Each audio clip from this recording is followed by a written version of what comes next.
Hello dear. हम mensuration 3D यहाँ पर स्टार्ट करने वाले हैं।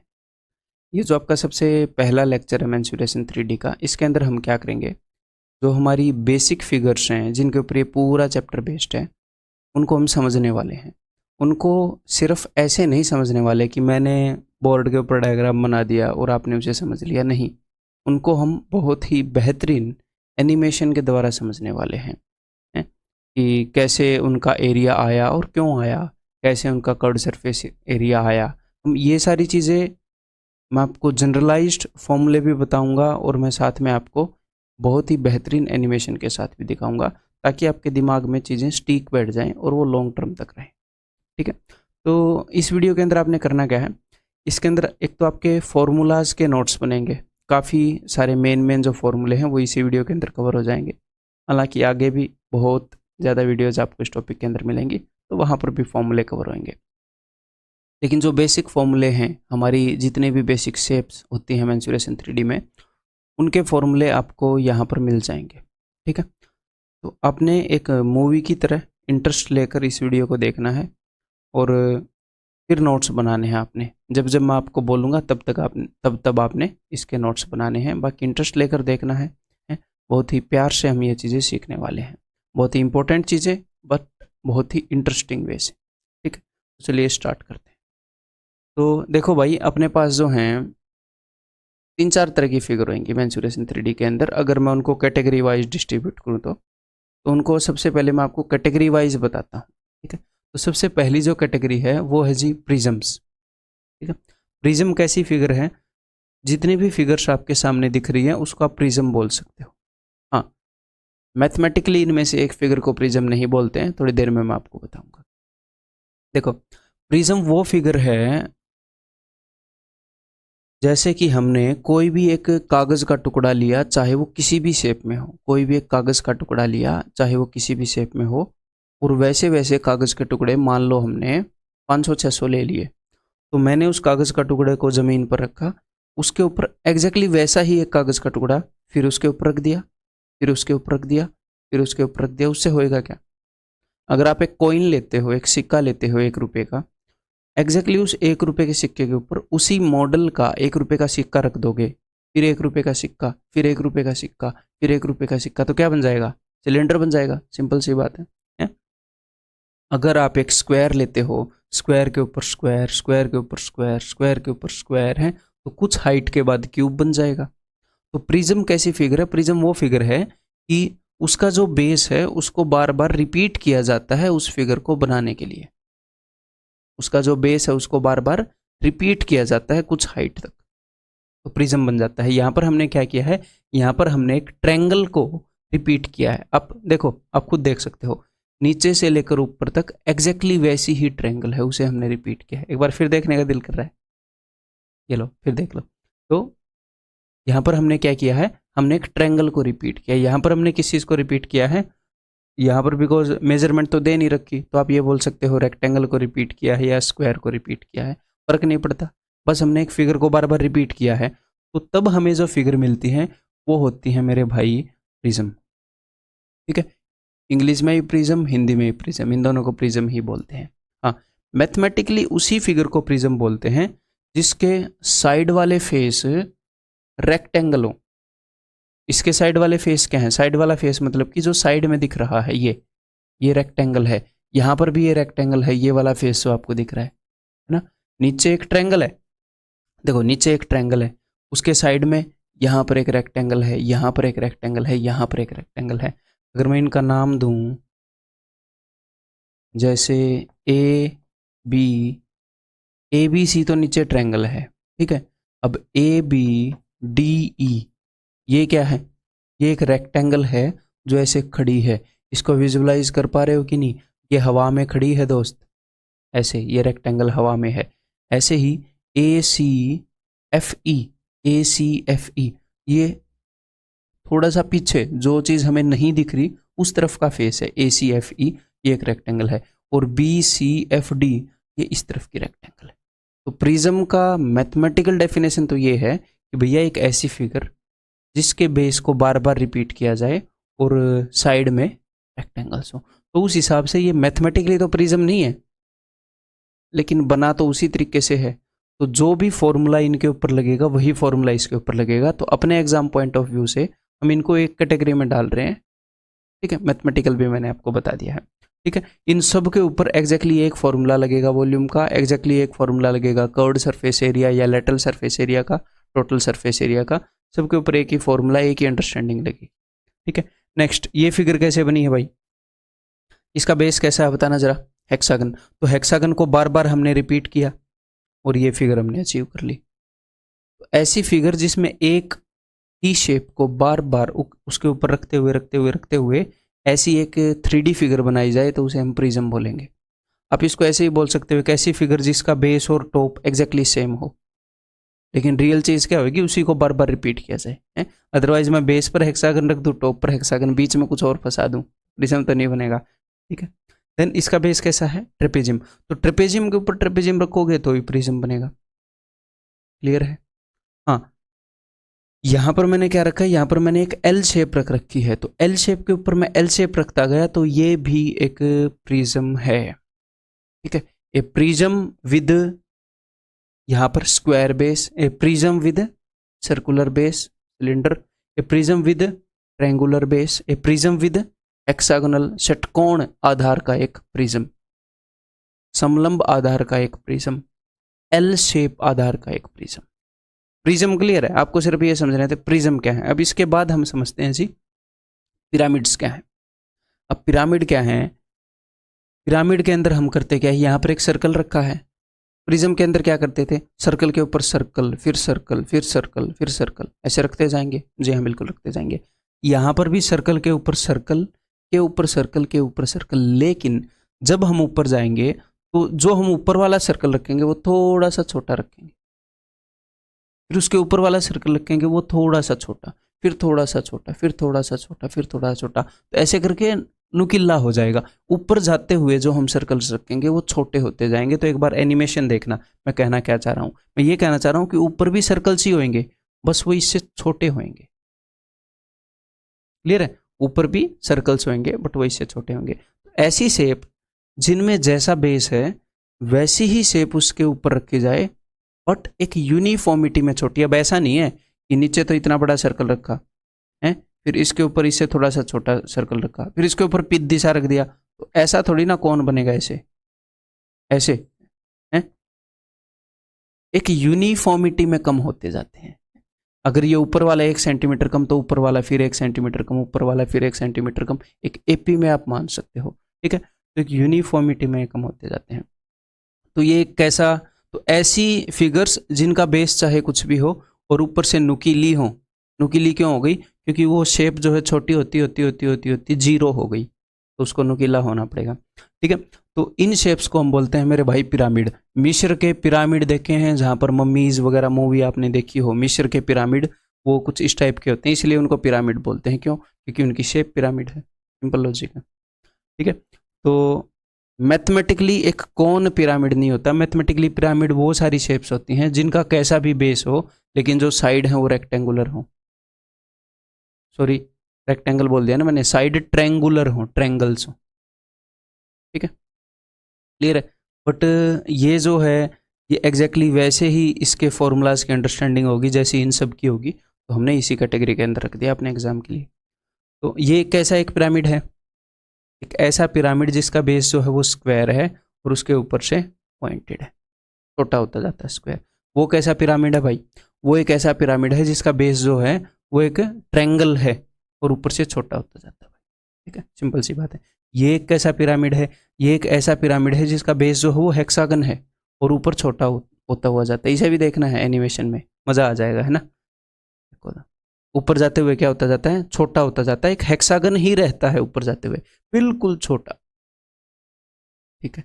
मतलब बेस को रिपीट करके बना है बट छोटा होता जाता है। देन वो क्या है, अब ऐसे एग्जाम में तो नहीं आएंगे बट मैं ये कहना चाह रहा हूँ कि बेस कैसा भी हो, यहाँ पर बेस स्टार है और वो ऊपर नुकीला होता जाता है, बस ये छोटा स्टार छोटा स्टार छोटा स्टार ऐसे रखते गए तो एक ऐसा पिरामिड बन गया जिसका जो बेस है वो स्टार है, एक ऐसा पिरामिड जिसका आधार एक तारा है, ठीक है। तो 2 कैटेगरी होगी, प्रिज्म होगी, पिरामिड होगी। एक तीसरी कैटेगरी अपने पास है भाई, सफियर, गोला। ठीक है। ये ना तो प्रिज्म की कैटेगरी में हम इसको रख सकते, ना पिरामिड की कैटेगरी में रख सकते, तो एक तीसरी कैटेगरी की फिगर है। मतलब सिर्फ यही फिगर है, इसी को आधा काटेंगे तो अर्धगोला बन जाएगा, हेमिस्फीयर बन जाएगा। ठीक है, मैं आपको सिर्फ कैटेगरीज दिखा रहा हूँ, बाद में इनके फॉर्मूले करेंगे। ठीक है, एक चौथी तरह की फिगर्स आएंगी, वो क्या होंगी, वो जो अपने पास ऑलरेडी एग्जिस्टिंग फिगर्स हैं उन्हीं को काट पीट के बनाई गई हैं। जैसे मान लो अपने पास एक कौन है, उसको काट दो भाई एक प्लेन से। ठीक है, तो ऊपर एक छोटा सा कौन हो जाएगा, नीचे एक शेप आ जाएगी। तो ऊपर कौन कौन तो हमने पढ़ ही लिया, नीचे जो नई शेप आएगी इसे हम फ्रस्टम बोलते हैं, चिन्हक बोलते हैं। जस्ट मैं आपको इंट्रोड्यूस करवा रहा हूँ अभी। ठीक है, तो एक नई आकृति बनी है ऑलरेडी एग्जिस्टिंग आकृति से, तो कौन को काटना जरूरी है क्या? जब आप सिलेंडर को काटोगे ऐसे सीधा सीधा, ये जो प्लेन है ये बेस के पैरेलल है, सिलेंडर को काटोगे तो क्या बनेगा, सिलेंडर ही बनेगा। किसी भी प्रिज्म को काटोगे तो एग्जैक्टली वही शेप बनेगी, थोड़ी सी छोटी हो जाएगी बस। हाँ, किसी भी पॉइंटेड पिरामिड को काटोगे तो शेप थोड़ी सी बदल जाएगी। ठीक है, ये क्या है, एक पिरामिड है, इसका बेस स्क्वायर है, तो ये एक फ्रस्टम हो गया एक स्क्वायर बेस्ड पिरामिड का। ये सारी चीज़ें हम बाद में पढ़ेंगे। यहाँ पर सफियर को काट दिया, सफियर की थोड़ी सी टोपी काट दी, इसको भी हम पढ़ेंगे। देन ये यहाँ पर क्या है, यहाँ पर एक पाइप है, या फिर हम ऐसे ही बोल सकते हैं कि एक सिलेंडर के अंदर से एक सिलेंडर काट कर निकाल लिया। तो जितनी भी एक्स्ट्रा शेप्स हैं, सिर्फ यही शेप्स नहीं है, और भी शेप्स हैं जो इन्हीं शेप से क्रिएट की जा सकती हैं, वो भी हम यहाँ पर पढ़ने वाले हैं। तो ये मैंने कैटेगराइज कर दिया है, इतनी तरह की शेप्स हैं, इतनी कैटेगरी में हम शेप्स को रख सकते हैं। अब हम क्या करेंगे, इनके फॉर्मूलाज पढ़ते हैं। पहले आप फॉर्मूले को समझोगे, ये नहीं है कि भाग के नोट्स लगाने लग गए, नोट्स बनाने लग गए। रिलैक्स ब्रो, वीडियो है, मुझे आप दोबारा से सुन सकते हो, तो टेंशन काहे के लिए नहीं। कई बच्चे ऐसे करते हैं कि वीडियो चल रहा है ना, वहाँ पर भी सांस चढ़े हुए उनको नोट्स लिखने में।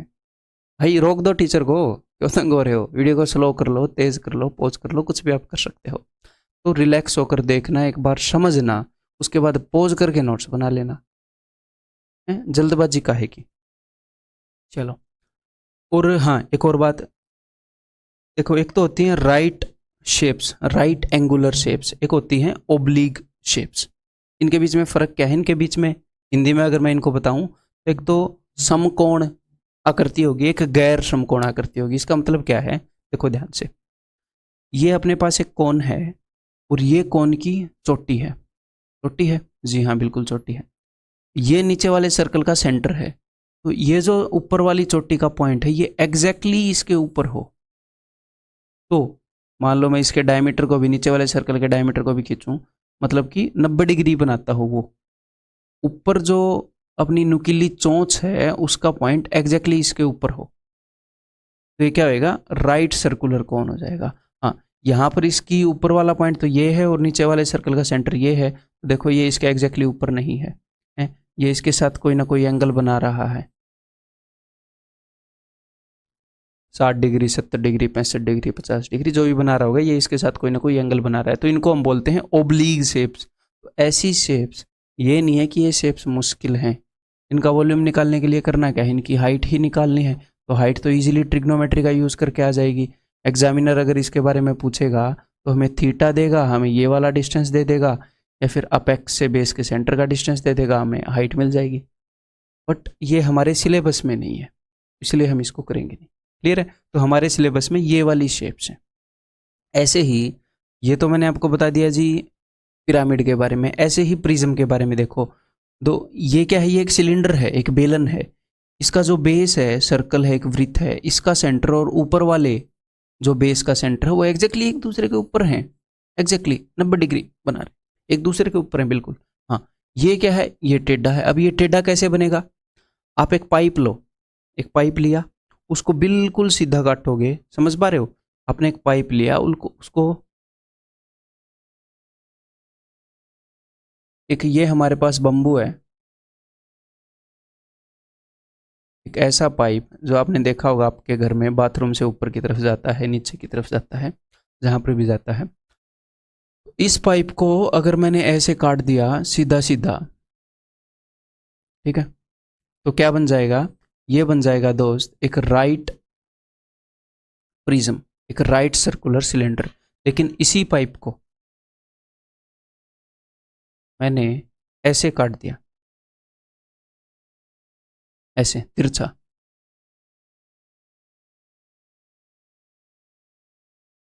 और बाकी पाइप को फेंक दिया, तो ये कैसा सिलेंडर बन गया? सिलेंडर तो ये बन गया क्योंकि मैंने सिलेंडर से ही काटा है, तो ये एक ओब्लीक सिलेंडर बन गया, ऐसे टेढ़ा बन गया ना, मैंने इसी पाइप को टेढ़ा काट दिया। तो ऐसे ऐसे जो सिलेंडर हैं, ऐसे ऐसी जो शेप्स हैं, ये हमारे सिलेबस में नहीं है, बस ये एग्जिस्ट करती हैं, इतना आपको पता होना चाहिए। क्लियर है? तो अब हम क्या करने वाले हैं, अब हम फॉर्मूला करने वाले हैं भाई साहब, फॉर्मूले। ठीक है, generalized formula for prisms. Generalized formula का क्या मतलब है? जनरलाइज्ड फॉर्मूला का ये मतलब है कि ये जनरल हैं, ये सारे प्रिज्म्स के ऊपर लागू हो जाएंगे, ये मेन फॉर्मूला है। उसके बाद हम हर एक प्रिज्म को डिस्कस करेंगे, एक एक करके डिस्कस करेंगे, लेकिन आप इसकी अंडरस्टैंडिंग एक बार ले लो। आपको रटना सिर्फ यही है, आपको याद करना सिर्फ यही है, उसके बाद सारे प्रिज्म के फॉर्मूले आपको आ जाएंगे। ठीक है, सारे ऐसे ही हम पिरामिड के साथ करेंगे। तो सुनो जरा, तो सबसे पहली बात, आप इन कुछ चीज़ों को समझ लो। एक तो होता है जी वॉल्यूम, इनका मतलब एक बार समझ लो, इसको हिंदी में हम बोलते हैं जी आयतन। एक अपने पास होता है लेटरल सरफेस एरिया, आगे से इसको LSA से मैं डिनोट करूंगा। लेटरल सरफेस एरिया का मतलब होता है पार्श्व सतह का क्षेत्रफल या पार्श्व पृष्ठीय क्षेत्रफल, कुछ भी बोल सकते हो।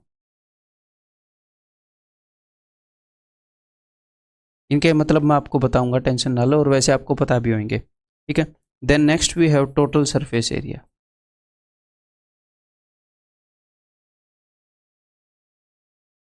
जिसे हिंदी में हम बोल सकते हैं कुल पृष्ठीय क्षेत्रफल या कुल सतह का क्षेत्रफल।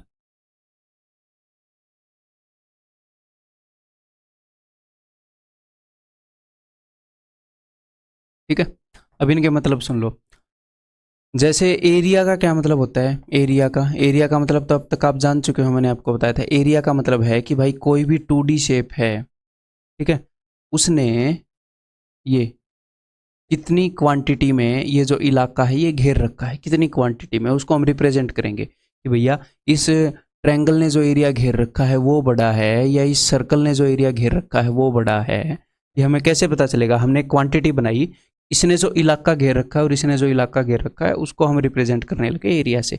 ऐसे ही वॉल्यूम क्या होता है? वॉल्यूम होता है 3D के अंदर कि ये आपके पास एक बर्तन है, इसका बेस क्या है? इसका बेस है एक हेक्सागन और इसकी कुछ हाइट है। इस बर्तन के अंदर कितना दूध आएगा? कोई दूसरा बर्तन है उसके अंदर कितना दूध आएगा? इनकी कैपेसिटी को हम डिनोट करते हैं किससे? वॉल्यूम से, यानी कि आयतन से। बिल्कुल बेसिक सी बात है, लेकिन कुछ ऐसे भी स्टूडेंट होते हैं नॉन मैथ बैकग्राउंड से होते हैं, भूल चुके होते हैं बातें, उनके लिए ये चीज़ें भी लेकर चलनी पड़ती हैं। ठीक है, तो वॉल्यूम का मतलब होता है कैपेसिटी किसी भी चीज़ की। मान लो ये जो चीज़ है ये सॉलिड लोहे से बनी होती, इसके अंदर आप कुछ भी दूध नहीं डाल सकते, फिर आप बोलोगे सर इसकी कैपेसिटी तो 0 है। एक्चुअल में वॉल्यूम सिर्फ कैपेसिटी नहीं होता है, वो तो आपको समझाने के लिए मैंने बताया। वॉल्यूम का मतलब क्या है? वॉल्यूम का मतलब है कि ये जो शेप है, अगर ये सॉलिड होएगी फुल प्रूफ, तो इसके अंदर कितना कंटेंट आ सकता है, चाहे ये भरी हो या ना भरी हो। जब आपने सॉलिड लोहे से इसे बना दिया तो एक हिसाब से आपने इसके अंदर लोहा भर दिया।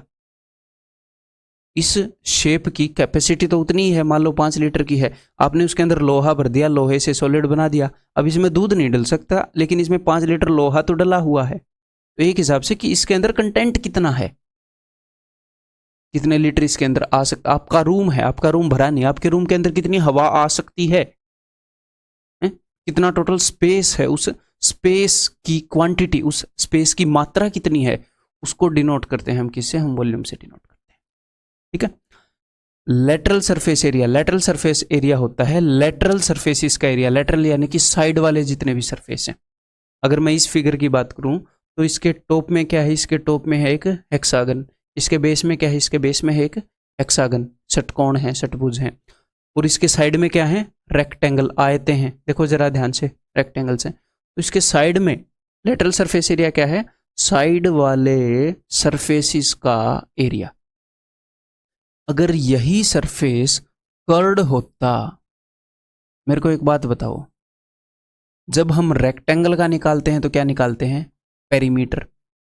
जब हम सर्कल का निकालते हैं तो क्या निकालते हैं? सरकमफ्रेंस। लेकिन चीज़ वही है, बाहर वाली बाउंड्री की लेंथ।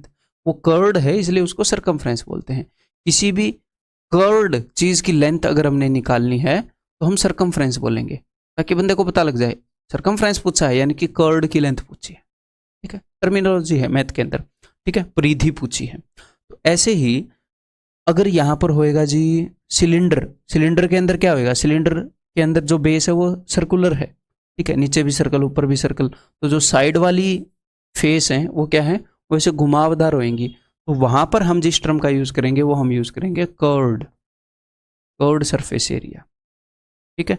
और हिंदी में क्या हो जाएगा, हिंदी में हो जाएगा वक्र, वक्र पृष्ठीय क्षेत्रफल, सिंपल सी बात है।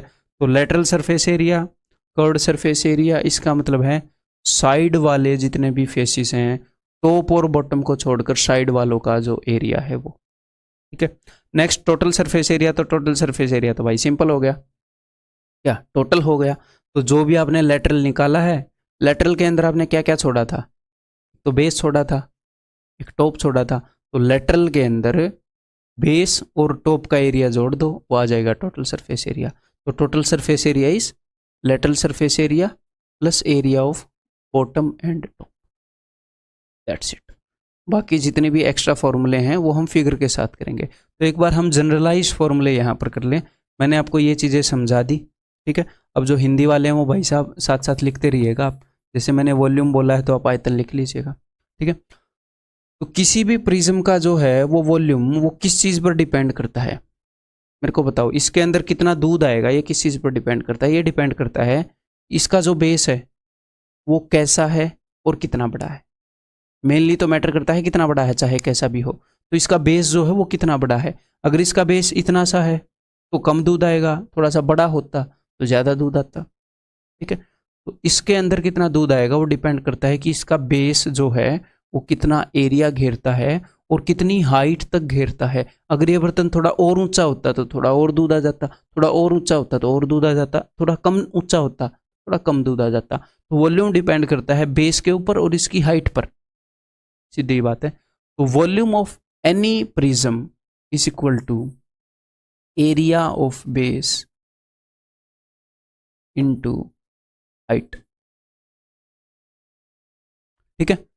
आधार का क्षेत्रफल गुणा ऊंचाई, हिंदी वाले लिख लेंगे, ठीक है, आयतन बराबर है। तो वॉल्यूम समझ गए किसका, हर एक प्रिज्म का। अब क्या होएगा, कल को मान लो आपके सामने एक ऐसा प्रिज्म आ जाए जिसका बेस जो है वो एक ट्रायंगल हो, ठीक है। तो सिंपल सी बात है, इसका वॉल्यूम क्या होगा, इसका वॉल्यूम होएगा, इसका बेस चाहे कैसा भी हो फर्क नहीं पड़ता, हेक्सागन हो, ट्रायंगल हो, बेस सर्कुलर हो, एक सिलेंडर हो, आपने बेस का एरिया निकालना है, ठीक है। अब ट्रायंगल का एरिया आपको निकालना आता है, जी हाँ, मेंसुरेशन 2D में वही तो किया।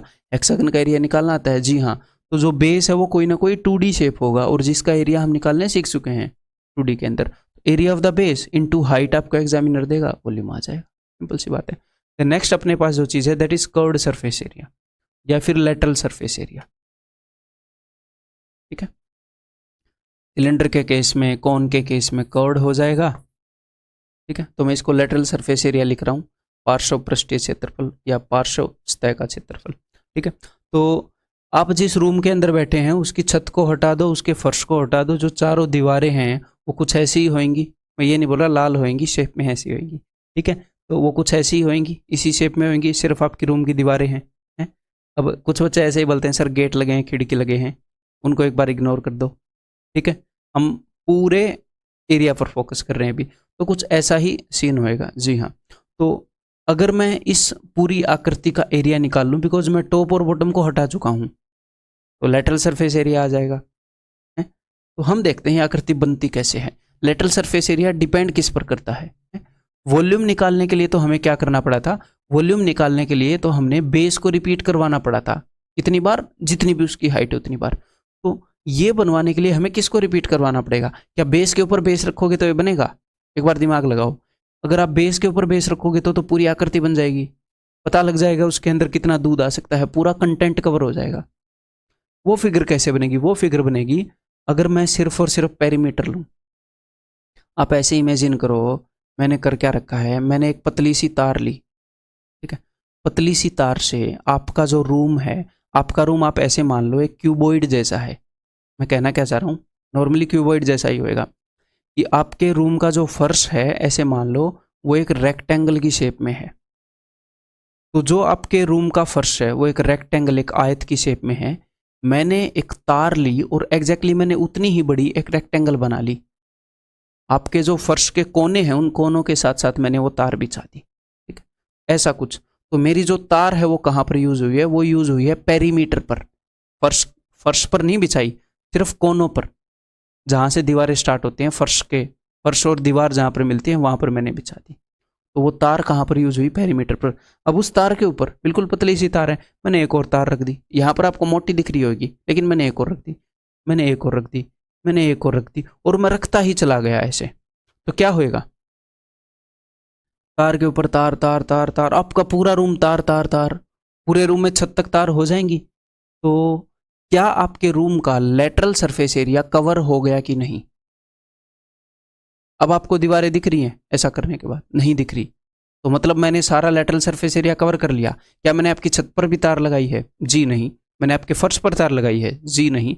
मैंने सिर्फ आपके कमरे की दीवारों पर तार लगाई है। तो curved surface area, lateral surface area या फिर कर्व्ड सरफेस एरिया, गोल गोल चीज़ों में कर्व्ड हो जाएगा, वो मैंने कवर कर लिया। मैंने कैसे कवर कर लिया? मैंने तार को कहाँ पर यूज़ किया था? मैंने पेरीमीटर पर यूज़ किया था। और कितनी बार यूज़ किया ये किस पर डिपेंड करता है? ये डिपेंड करता है हाइट पर। जितनी ज़्यादा हाइट उतनी ज़्यादा बार यूज़, जितनी कम हाइट उतनी कम बार यूज़। तो जो लेटरल सरफेस एरिया अगर आपको अचीव करना है, that will be equal to perimeter of base, base का पेरीमीटर इनटू हाइट। हिंदी वाले क्या लिखेंगे? हिंदी वाले लिखेंगे कि आधार का परिमाप गुणा ऊंचाई, पार्श्व पृष्ठीय क्षेत्र। ऐसे ही अचीव हो जाता है। अब अगर मैं आपको बोलूँ टोटल सरफेस एरिया, कुल पृष्ठीय क्षेत्रफल, तो इसके लिए अलग से फॉर्मूला थोड़े चाहिए। इसके लिए हमें चाहिए lateral surface area plus area of top and bottom, ठीक है।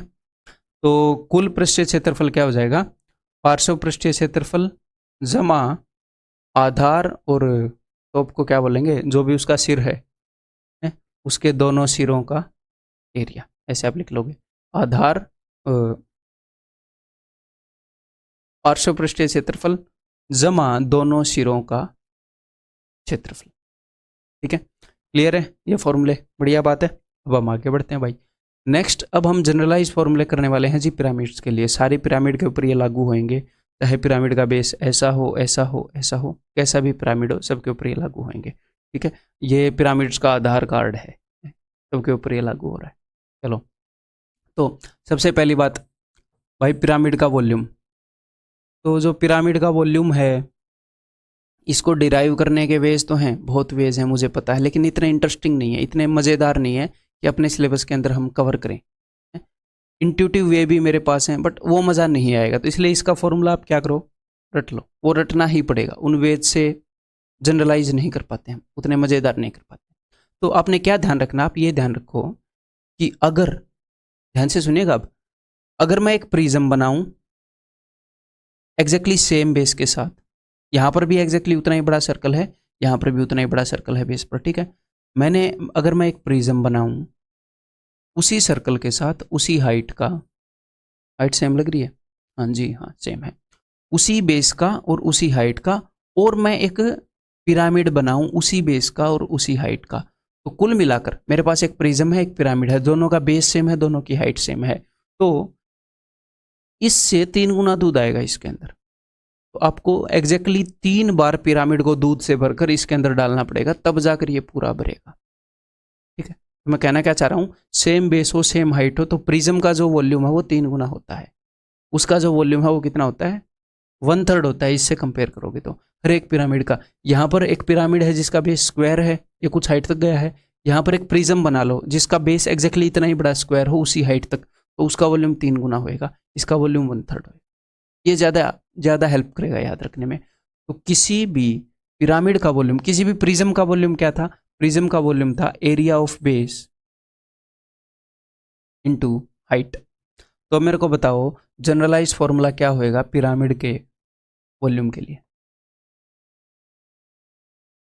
1/3 ऐड कर दो, 1/3 into area of base into height, किसी भी पिरामिड के वॉल्यूम का, किसी भी पिरामिड के आयतन का फॉर्मूला होएगा। 1/3 गुणा आधार का क्षेत्रफल गुणा ऊंचाई। क्लियर है बात? अब मैं आगे बढ़ जाऊं? ठीक है जी। अब देखो जरा ध्यान से, अब हम बात करने वाले हैं जी इसके लेटरल सरफेस एरिया की, यानी या फिर कोन के केस में क्या होएगा, कर्व्ड सरफेस एरिया, को जिसका जो सरफेस है वो कर्व्ड है। ठीक है, तो लेटरल सरफेस एरिया के अंदर हमें एक और चीज़ ऐड करनी पड़ेगी, यहाँ पर बताता हूँ मैं आपको। इसका लेटरल सरफेस एरिया कैसे अचीव होएगा, मेरे को एक बात बताओ, इसका लेटरल सरफेस एरिया कैसे अचीव होएगा? जैसे मैंने आपके रूम के अंदर एक तार बिछाई थी, तो यहाँ पर आप कैसी तार बिछाएंगे? यहाँ पर एक तार बिछाएंगे आप सर्कुलर। आप बोलोगे जी हाँ सर्कुलर, मैंने एक तार बिछा दी।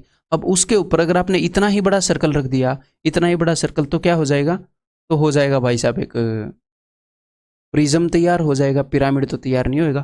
तो उसके ऊपर आपको रखना पड़ेगा एक थोड़ा सा छोटा सा सर्कल। ये चीज़ बना पाना थोड़ी सी मुश्किल रहेगी, ठीक है, लेकिन मैं कोशिश करूँगा। फिर थोड़ा सा छोटा सा, फिर थोड़ा छोटा, फिर थोड़ा छोटा, ऐसे। ये देख पा रहे हो? थोड़ा मुश्किल तो होगी बनाने में, ये एनिमेट करने में मेरे को थोड़ी मुश्किल हुई थी, तो फिर मैं ऐसे ही आपको समझा रहा हूँ। ठीक है, तो कुल मिलाकर होएगा क्या, आपने एक सर्कल रखा, फिर छोटा सर्कल, फिर छोटा सर्कल, फिर छोटा सर्कल, फिर छोटा सर्कल, ऐसे आप रखते गए, ऐसे।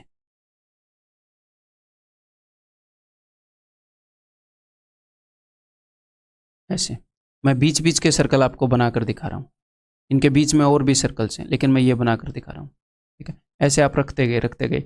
तो अगर आप एक तार लोगे, एक सर्कल लोगे, और ऐसे छोटे छोटे सर्कल तार से बना के रखते जाओगे, तो इसका कर्व्ड सरफेस एरिया कवर हो जाएगा और अंदर से वो चीज़ खोखली होगी। तो इसका जो कर्व्ड सरफेस एरिया है वो किस पर डिपेंड करता है? वो डिपेंड करता है कि भैया जितने भी ये तार हैं, ये वायर्स हैं, इनका हमने एरिया निकालना है। तो ये कितने तार हैं, ये किस पर डिपेंड करता है? ये जो तार हैं ये डिपेंड करेगा, बिकॉज ये तार कहाँ पर टच कर रही है? तार टच कर रहे हैं इस वाली साइड को। इसको हम बोलते हैं स्लांट हाइट। इसको हम क्या बोलते हैं? स्लांट का क्या मतलब होता है? तिरछी ऊंचाई। तिरछी ऊंचाई या फिर तिर्यक ऊंचाई, यानी कि स्लांट हाइट। जो सीधी हाइट होएगी इसकी वो क्या होती है?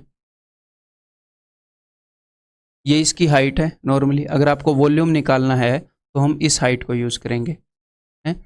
और हम अगर हमें कर्व्ड सरफेस एरिया निकालना है तो हम इस हाइट को यूज़ करेंगे, दिस इज एल। ठीक है, ये इसका रेडियस होएगा इसके नीचे के बेस का। क्लियर है? जब हम प्रिज्म की बात कर रहे थे तो प्रिज्म के अंदर भी हम स्लांट हाइट ही यूज़ कर रहे थे, लेकिन प्रिज्म के अंदर क्या होता है, जो स्लांट हाइट है और जो एक्चुअल हाइट है वो सेम होती है। देखो यहाँ पर स्लांट हाइट है वो भी उतनी ही होएगी, और ये एक्चुअल हाइट है जो उसकी वो भी उतनी होएगी। उसके अंदर भी हम कर्व्ड सरफेस एरिया के अंदर हाइट यूज़ कर रहे थे, लेकिन वो दोनों सेम है, लेकिन यहाँ पर हमें स्लांट हाइट यूज़ करनी पड़ेगी। तो यहाँ पर इसका जो लेटरल सरफेस एरिया है वो किस पर डिपेंड करता है? वो डिपेंड करता है इसका बेस पर जो हमने सर्कल रखा वो कैसा है, और कितने सर्कल रखे किस पर डिपेंड करता है? डिपेंड करता है स्लांट हाइट पर। ठीक है, लेकिन सर्कल ऊपर जाते हुए छोटे होते जाते हैं, तो इसीलिए यहां पर हम यूज करते हैं half into perimeter of base into slant height. ध्यान रखिएगा, इंटू हाइट नहीं, इंटू स्लांट हाइट। तो हिंदी वाले क्या लिख लेंगे? हाफ इंटू आधार का परिमाप गुणा तिर्यक ऊंचाई। हर एक पिरामिड के ऊपर ये लागू हो जाएगा, एक पिरामिड के ऊपर। अब इसका टोटल सरफेस एरिया क्या होएगा भाई? टोटल सरफेस एरिया, कुल पृष्ठीय क्षेत्रफल, वो हो जाएगा LS से plus area of bottom, because इसके अंदर टॉप तो है नहीं, टॉप पर तो चोंच है। तो ये हो जाएगा क्या इसका? ये हो जाएगा जी इसका।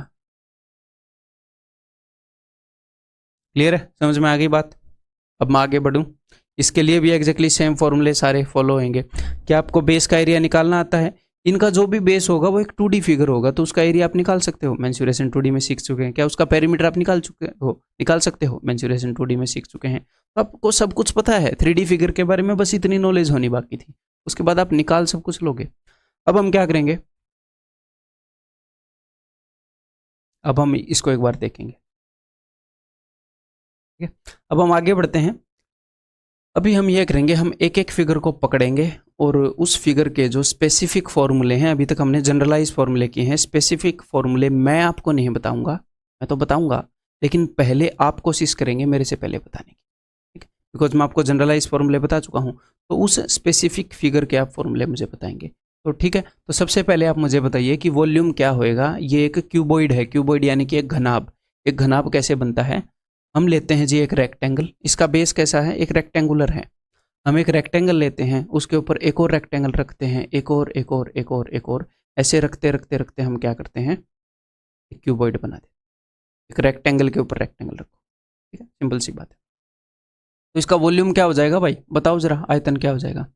तो आयतन is area of base into height prism के लिए। तो इसका बेस कैसा है, मान लो इसकी लेंथ है इस रेक्टेंगल की L,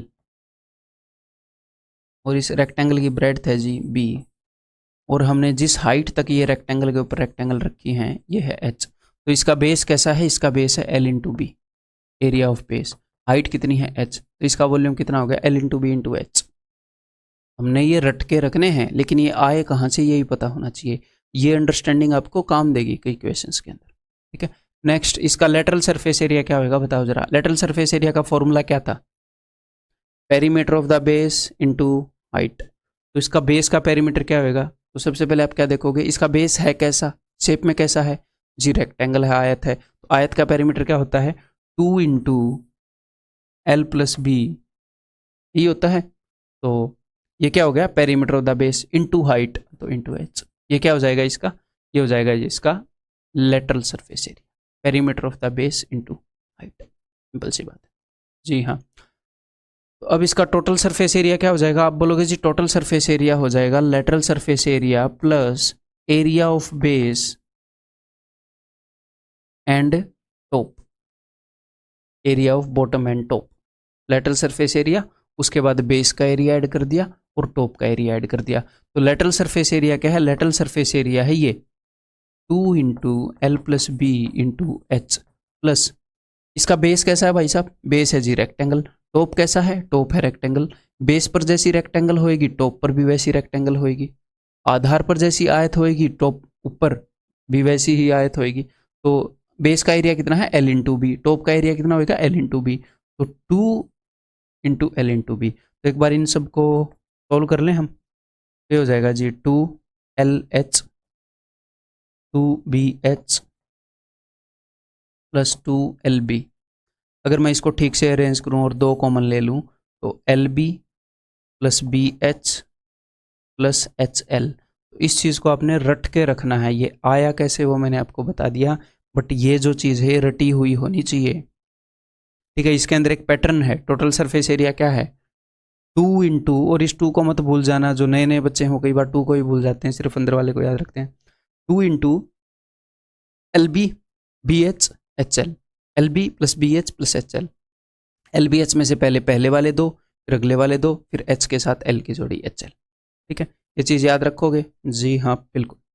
देन नेक्स्ट, इसके अंदर होता है जी एक डायगोनल। डायगोनल कहाँ पर होता है मैं आपको दिखा देता हूँ, ये लॉन्गेस्ट डायगोनल। इसके अंदर डायगोनल तो कई बन सकते हैं, डायगोनल तो नीचे जो रेक्टेंगल रखी है उसका ही बन सकता है, नीचे जो रेक्टेंगल रखी है उसका ही बन सकता है, लेकिन ये लॉन्गेस्ट डायगोनल है। मान लो आपका जो रूम है उसके अंदर आपने लंबी से लंबी कोई रोड रखनी हो, लंबे से लंबा कोई सिरिया रखना हो, तो आप कैसे रखोगे, आप अपने रूम के अंदर एक कोना देखो, एक कोना देख लिया, फर्श पर एक कोना देखो, कोई भी देख लिया। अब आपने क्या करना है, उस कोने के एग्जैक्टली ऑपोजिट छत पर एक कोना देखो, एग्जैक्टली ऑपोजिट वाला। आप फर्श पर एक कोना देखो, फिर से शुरू करते हैं, फर्श पर एक कोना देखो, ठीक है। अब फर्श पर आपने जो कोना देखा अपने रूम में, उसके सामने फर्श पर ही कोना देखो, देख लिया। अब जो आपने फर्श पर जो कोना देखा था उसके सामने आपने जो कॉर्नर देखा है फर्श पर ही, उसके ऊपर वाला कॉर्नर देखो। अब फाइनली हम जिस कोने पर पहुंचे हैं और स्टार्टिंग जिस कोने से की थी, इन दोनों कॉर्नर्स को देखोगे तो ये सबसे लंबा डायगोनल बनाएगा, सबसे लंबा डायगोनल। हमने फर्श पर एक कोना देखा है, फिर फर्श पर ही इसके सामने ये वाला कोना था, फिर इसके ऊपर ये वाला कोना है, तो ये सबसे लंबा डायगोनल बनाएगा। अगर रूम के अंदर कोई शरिया वरिया रखना है सबसे लंबा, तो ऐसे आप रख सकते हो, है? लेकिन प्रैक्टिकली ऐसे कोई नहीं रखता है कि रूम में ऐसे फंसा के रखा है? एग्जाम में काम आता है। तो इस डायगोनल की लंबाई क्या होगी, अगर लेंथ ब्रेड्थ और हाइट LBH हैं, तो बताइए जरा एक बार डायगोनल की लंबाई क्या होगी दोस्त। तो भाई हम इसको इजीली अचीव कर सकते हैं, कैसे अचीव कर सकते हैं, तो सबसे पहले तो आप इसको मिलाएंगे। इसका जो बेस है इसको थोड़ा सा सुंदर हम बना देते हैं ताकि आपको फील हो कि डायगोनल जो हो वो अंदर से है। ठीक है, देखिए अभी फील हो रहा है कि डायगोनल जो हो वो अंदर से है ना। तो इसका जो बेस है ये रेक्टेंगुलर है। हाँ जी, तो रेक्टेंगल के अंदर मैंने एक डायगोनल बनाया है। जी हाँ, तो रेक्टेंगल में यहाँ पर 90 डिग्री का एंगल होएगा। जी हाँ, तो पाइथागोरस थ्योरम फॉलो होएगा। जी हाँ बिल्कुल, तो इसकी लंबाई क्या होगी, L square plus B square under root. Base पर ये एक राइट एंगल ट्रायंगल बनी है, ये 90 का है। ठीक है, फर्श पर ये बना है L square plus B square. अब यहाँ पर भी 90 डिग्री का एंगल होएगा। ठीक है, और ये जो ट्रायंगल होएगी ये ट्रायंगल हवा में खड़ी है। फील कर पा रहे हो, ये ट्रायंगल हवा में खड़ी है। इसकी लंबाई क्या है, L square plus B square under root. और ये क्या है, ये है जी हाइट, इस प्रिज्म की हाइट, इस क्यूबॉइड की हाइट, इस घनाभ की ऊंचाई। ठीक है, तो अब इसकी लंबाई क्या हो जाएगी जी, इसकी लंबाई हो जाएगी L square plus B square under root का स्क्वायर प्लस एच का square under root Pythagoras theorem से under root L square plus B square plus H square. Pythagoras theorem लगाया और कुछ नहीं किया। ठीक है, तो जो डायगोनल है उसकी लंबाई क्या हो जाएगी मेरे भाई, डायगोनल की लंबाई हो जाएगी, डायगोनल को हिंदी में क्या बोलते हैं, विकर्ण अंडर रूट। तो जनरली ऐसे क्वेश्चन आते हैं कि find the length of the longest road जो एक रूम के अंदर रखी जा सकती है, इसकी लंबाई चौड़ाई और ऊंचाई की बने। वैसे तो रोड इतनी लंबी रूम में कैसे रखी जाएगी जब तक गेट जो है वो कोने पर नहीं होगा रूम के। वैसे कोई रखता नहीं है, बट क्वेश्चन में तो सोल्व करना पड़ता है। उसका फॉर्मूला क्या होगा, L square plus B square plus H square. तो घनाभ को लेकर सब कुछ क्लियर हो गया। ठीक है, इसके नोट्स बना लो। अब मैं आपको क्या करूंगा, अब मैं आपको नेट दिखा देता हूँ। ठीक है, नेट क्या होता है कि ये फिगर बनती कैसे है, एक बार देख लो जरा, यहाँ पर साइड में आपके दिखेगा कि ये क्या है। अब आपको ये लगेगा कि सर ये तो एक, चलो इसको एक बार पूरा खुलने देते हैं। सर ये क्यूबॉइड तो नहीं है, ये तो एक क्यूब है। तो मेरे भाई क्यूबॉइड और क्यूब एक ही जैसे होते हैं, जैसे रेक्टेंगल और स्क्वायर होते हैं। ठीक है, रेक्टेंगल क्या है, जो स्क्वायर क्या है, स्क्वायर एक रेक्टेंगल ही होता है। स्क्वायर वर्ग एक ऐसी आयत होता है, स्क्वायर एक ऐसी रेक्टेंगल होता है जिसकी सारी साइड्स बराबर हैं। तो क्यूब जो हम इसके बाद करने वाले हैं वो एक ऐसा क्यूबॉइड होता है जिसकी सारी साइड्स बराबर हैं। ठीक है, तो बेसिक आइडिया इनका सेम होता है, सेम तरीके से बनते हैं। तो देखो सिर्फ छोटी सी वीडियो है, मैं आपको इसलिए दिखाना चाह रहा हूँ, थोड़ी सी अंडरस्टैंडिंग आपको हो जाए कि ये बनता कैसे। इसको मैंने खोल के दिखा दिया है कि टोटल 6 फेसिस होते हैं। ठीक है, टोटल कितने फेसिस हैं, नंबर 1 एक ये फेस हो गया, नंबर 2 एक ये फेस हो गया, नंबर 3 ये फेस हो गया, नंबर 4, नंबर 5। अरे सर ये तो 5 ही फेस है, एक फेस इस डिब्बे के नीचे भी तो दबा हुआ है, नंबर 6 ये फेस है। ठीक है, टोटल 6 फेस होते हैं। तो अगर आप क्यूबॉइड बनाओगे तो 6 रेक्टेंगल आप मान सकते हो, उनसे मिलाकर एक डिब्बा बनता है। अगर आप क्यूब बनाओगे तो 6 स्क्वायर्स आप मान सकते हो, उनसे मिलाकर एक डिब्बा बनता है। ठीक है, क्लियर है भाई। चलिए, ये मिटाया नहीं ना मैंने, तो ख़त्म करते हैं। अगली फिगर के ऊपर हम बढ़ते हैं। अच्छे तरीके से देख लिया, आगे बढ़ते हैं। तो देन नेक्स्ट फिगर अपने पास है भाई क्यूब। तो क्यूब एक ऐसी फिगर है, एक ऐसा क्यूबॉइड है जिसकी लेंथ ब्रेड्थ और हाइट सारी सेम है। ठीक है, घन एक ऐसा घनाभ है जिसकी लंबाई चौड़ाई और ऊंचाई सारी बराबर हैं। बस इसके अंदर वही प्रॉपर्टी फॉलो होंगी, वही फॉर्मूले आप लगा सकते हो। बस सिर्फ एक ये बात है कि इसकी सारी साइड्स बराबर हैं। मान लो इसकी सारी साइड्स ए हैं। ठीक है, तो सबसे पहले मुझे बताओ इसका volume, lateral surface area, total surface area और डायगोनल कितना होगा, आप मुझे बताओगे। प्लीज़ वीडियो को पॉज करिए और ये सारे फॉर्मूले आप डिराइव कीजिए, रिक्वेस्ट है आपसे। तो भाई आपने डिराइव कर लिए होंगे, यही उम्मीद की जा रही है। तो इसका वॉल्यूम क्या होगा भाई, वॉल्यूम होएगा area of base into height. Base का एरिया कितना होएगा, ए इंटू ए स्क्वायर, बेस में स्क्वायर है ना। और हाइट कितनी है, तो लेंथ ब्रेड्थ तो राइट सारी सेम है। ठीक है, हाइट भी ए है, ए इंटू ए बोले तो ए क्यूब, बहुत ही ईजी। इसका लेटरल सरफेस एरिया क्या होगा, lateral surface area perimeter of the base, इसके बेस में एक स्क्वायर है, स्क्वायर का पेरीमीटर क्या होता है जी, अगर साइड ए है तो 4a, और हाइट क्या है जी a, यानी कि 4a स्क्वायर। और इसको एक और नजरिए से हम देख सकते हैं। बिकॉज हम लेटरल सरफेस एरिया निकाल रहे हैं, पार्श्व पृष्ठीय क्षेत्रफल, तो आप मान लो आप इस क्यूब के अंदर खड़े हो, इस क्यूब के बीच में आप खड़े हो ऐसे, ठीक है, क्लियर है। जब आप इस क्यूब के अंदर खड़े हो तो लेटरल सरफेस एरिया निकालना है, तो इसकी छत को भूल जाओ, इसके बॉटम को भूल जाओ, आपको चारों तरफ दीवारें दीवारें दिखेंगी, उनका एरिया निकालना है। एक दीवार का एरिया कितना है, बिकॉज उस दीवार की लंबाई चौड़ाई मतलब ऊंचाई जो है वो इसकी ए है, तो उस दीवार की ऊंचाई भी ए, और उस दीवार की जो चौड़ाई होगी वो भी ए, ए इंटू ए, एक दीवार का एरिया कितना, ए स्क्वायर। ऐसी ऐसी कितनी दीवारें हैं, 4 दीवारें हैं, तो 4 दीवारों का एरिया कितना, 4a स्क्वायर। अब आप टोटल सरफेस एरिया निकालोगे, आप इस क्यूब के अंदर खड़े हो, आप बोलोगे चारों तरफ तो 4 दीवारें हैं, ऊपर एक छत है, नीचे एक फर्श है, और इन 6 के टोटल 6 हो गए ना, 4 दीवारें, छत और बेस, और इन 6 की 6 सतह जो हैं इनका एरिया तो सर ए स्क्वायर है। क्यों, क्योंकि हर एक लंबाई चौड़ाई ऊंचाई ए है, तो 6 फेस हो गए। इनको क्या बोलते हैं हम, फेस। 6 फेस, जैसे रावण के 10 फेस थे, इसके 6 फेस हैं, एक क्यूब के, एक क्यूबॉइड के, उसको 6 तरफ से आप देख सकते हो। हिंदी में इनको बोलते हैं फलक, 6 फलक हैं, ठीक है। तो हर एक फेस का एरिया ए स्क्वायर है, 6 फेस हैं, तो टोटल सरफेस एरिया क्या हो जाएगा, 6a स्क्वायर। अगर आप क्यूबॉइड वाले एरिया, क्यूबॉइड वाले फॉर्मूले से भी इसको निकालोगे तो भी उतना ही आएगा, निकाल कर देखने लो। 2 into L B plus B H plus H L में हर जगह ए रख देना। Next is diagonal. तो भाई क्यूबॉइड का जो डायगोनल था वो क्या था, वो था under root L square plus B square plus H square. तो यहाँ पर तो L square B square H square same है, हर एक की जगह ए है, A square A square A square, कितना आ गया, 3a स्क्वायर। तो अंडर रूट 3a स्क्वायर, इसको सोल्व करोगे तो क्या आएगा, अंडर रूट 3a, यानी कि साइड का रूट 3 गुना होता है। अगर साइड 5 सेंटीमीटर है तो 5 रूट 3 क्या होगा, डायगोनल होएगा इसका, ठीक है भाई, क्लियर है। इसका डायगोनल कहाँ से कहाँ होएगा, यहाँ से लेकर यहाँ तक, टेढ़ा नहीं होएगा, सीधा होएगा। चलो अब जो भी है, क्लियर है, समझ में आ गई बात।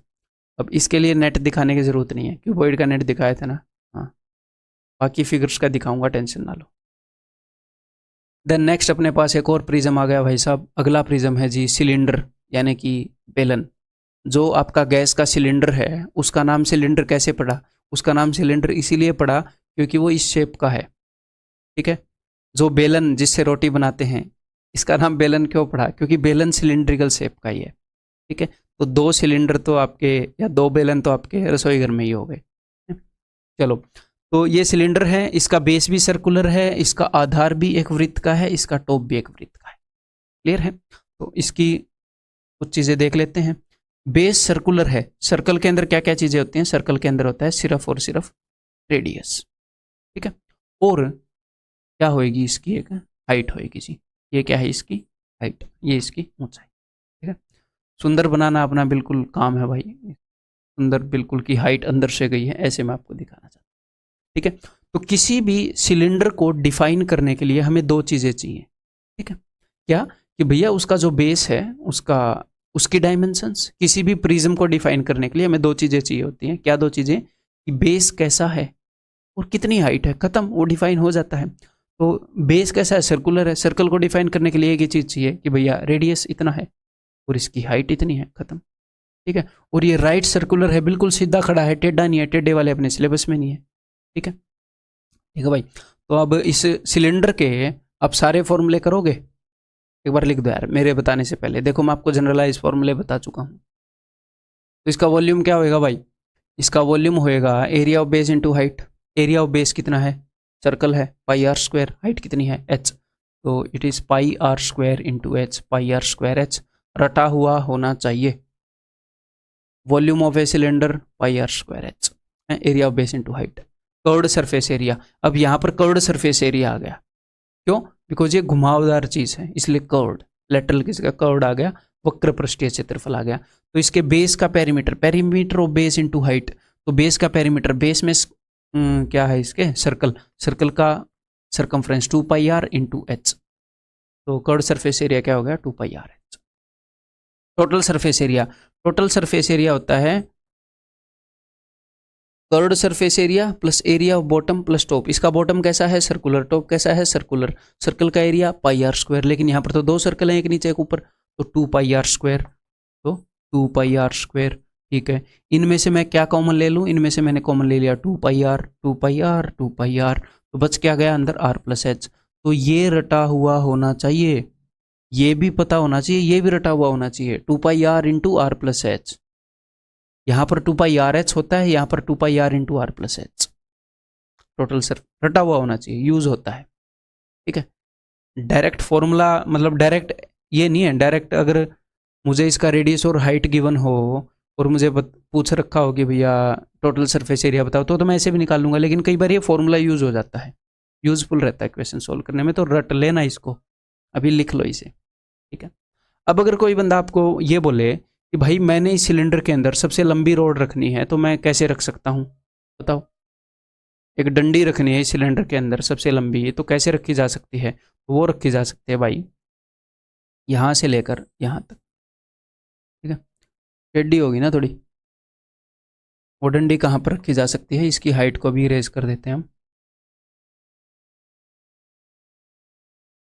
अगर एग्जामिनर पूछे तो ठीक है, तो इस डंडी की लंबाई आप इजीली निकाल पाओगे, नॉट ए बिग डील है, बिकॉज अगर आप इसको ऐसे एक्सटेंड करोगे तो ये भी आर है, ये भी आर है, ये इसका जो बेस है उसका डायगोनल क्या बोलते हैं उसको, डायमीटर बन जाएगा, इसके बेस का डायमीटर, और बी से लेकर सी तक ये सिलेंडर की हाइट है, और बिकॉज ये एक राइट सर्कुलर सिलेंडर है तो ये 90 डिग्री का एंगल होगा, तो यहाँ पर आप पाइथागोरस निकाल कर इस छड़ी की लंबाई भी निकाल सकते हो, that is not a big deal at all. Clear है, निकाल लोगे ज़रूरत पड़ेगी तो।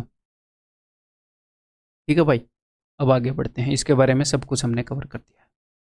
देन अब मैं आपको इसका वो दिखा देता हूँ कि ये जो सिलेंडर है ये आखिर बनता कैसे है, कौन कौन सी शेप्स इसके अंदर होती हैं। देखना जरा ध्यान से, इसके अंदर कौन कौन सी शेप्स होती हैं। दिख रहा है, 2 शेप्स दिखी, अभी और अच्छे से मैं दिखाऊंगा, टेंशन ना लो। ठीक है, इसको थोड़ा घुमा देते हैं तब आपको थोड़ा अच्छे से दिखेगा।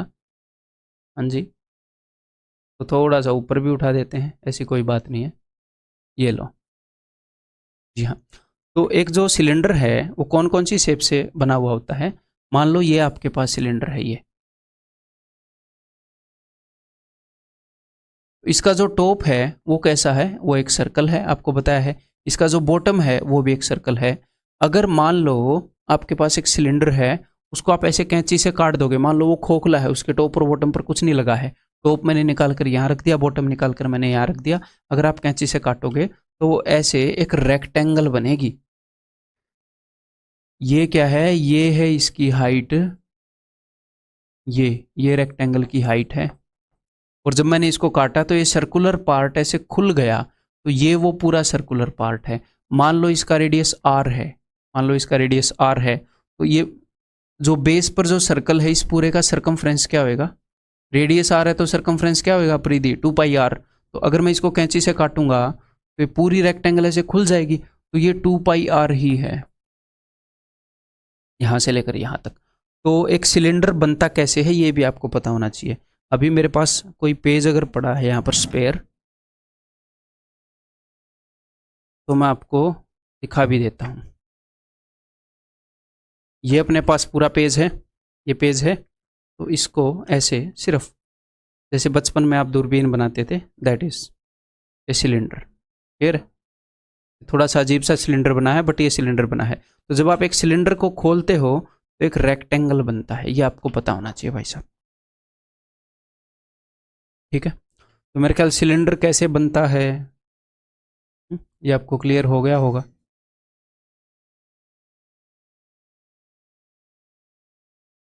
आगे बढ़ते हैं।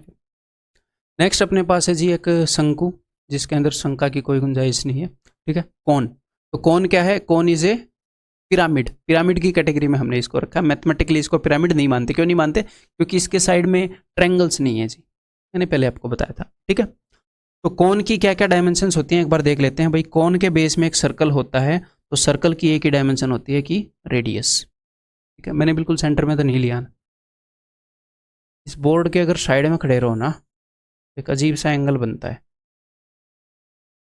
अभी मैंने सेंटर में लिया है जी हाँ।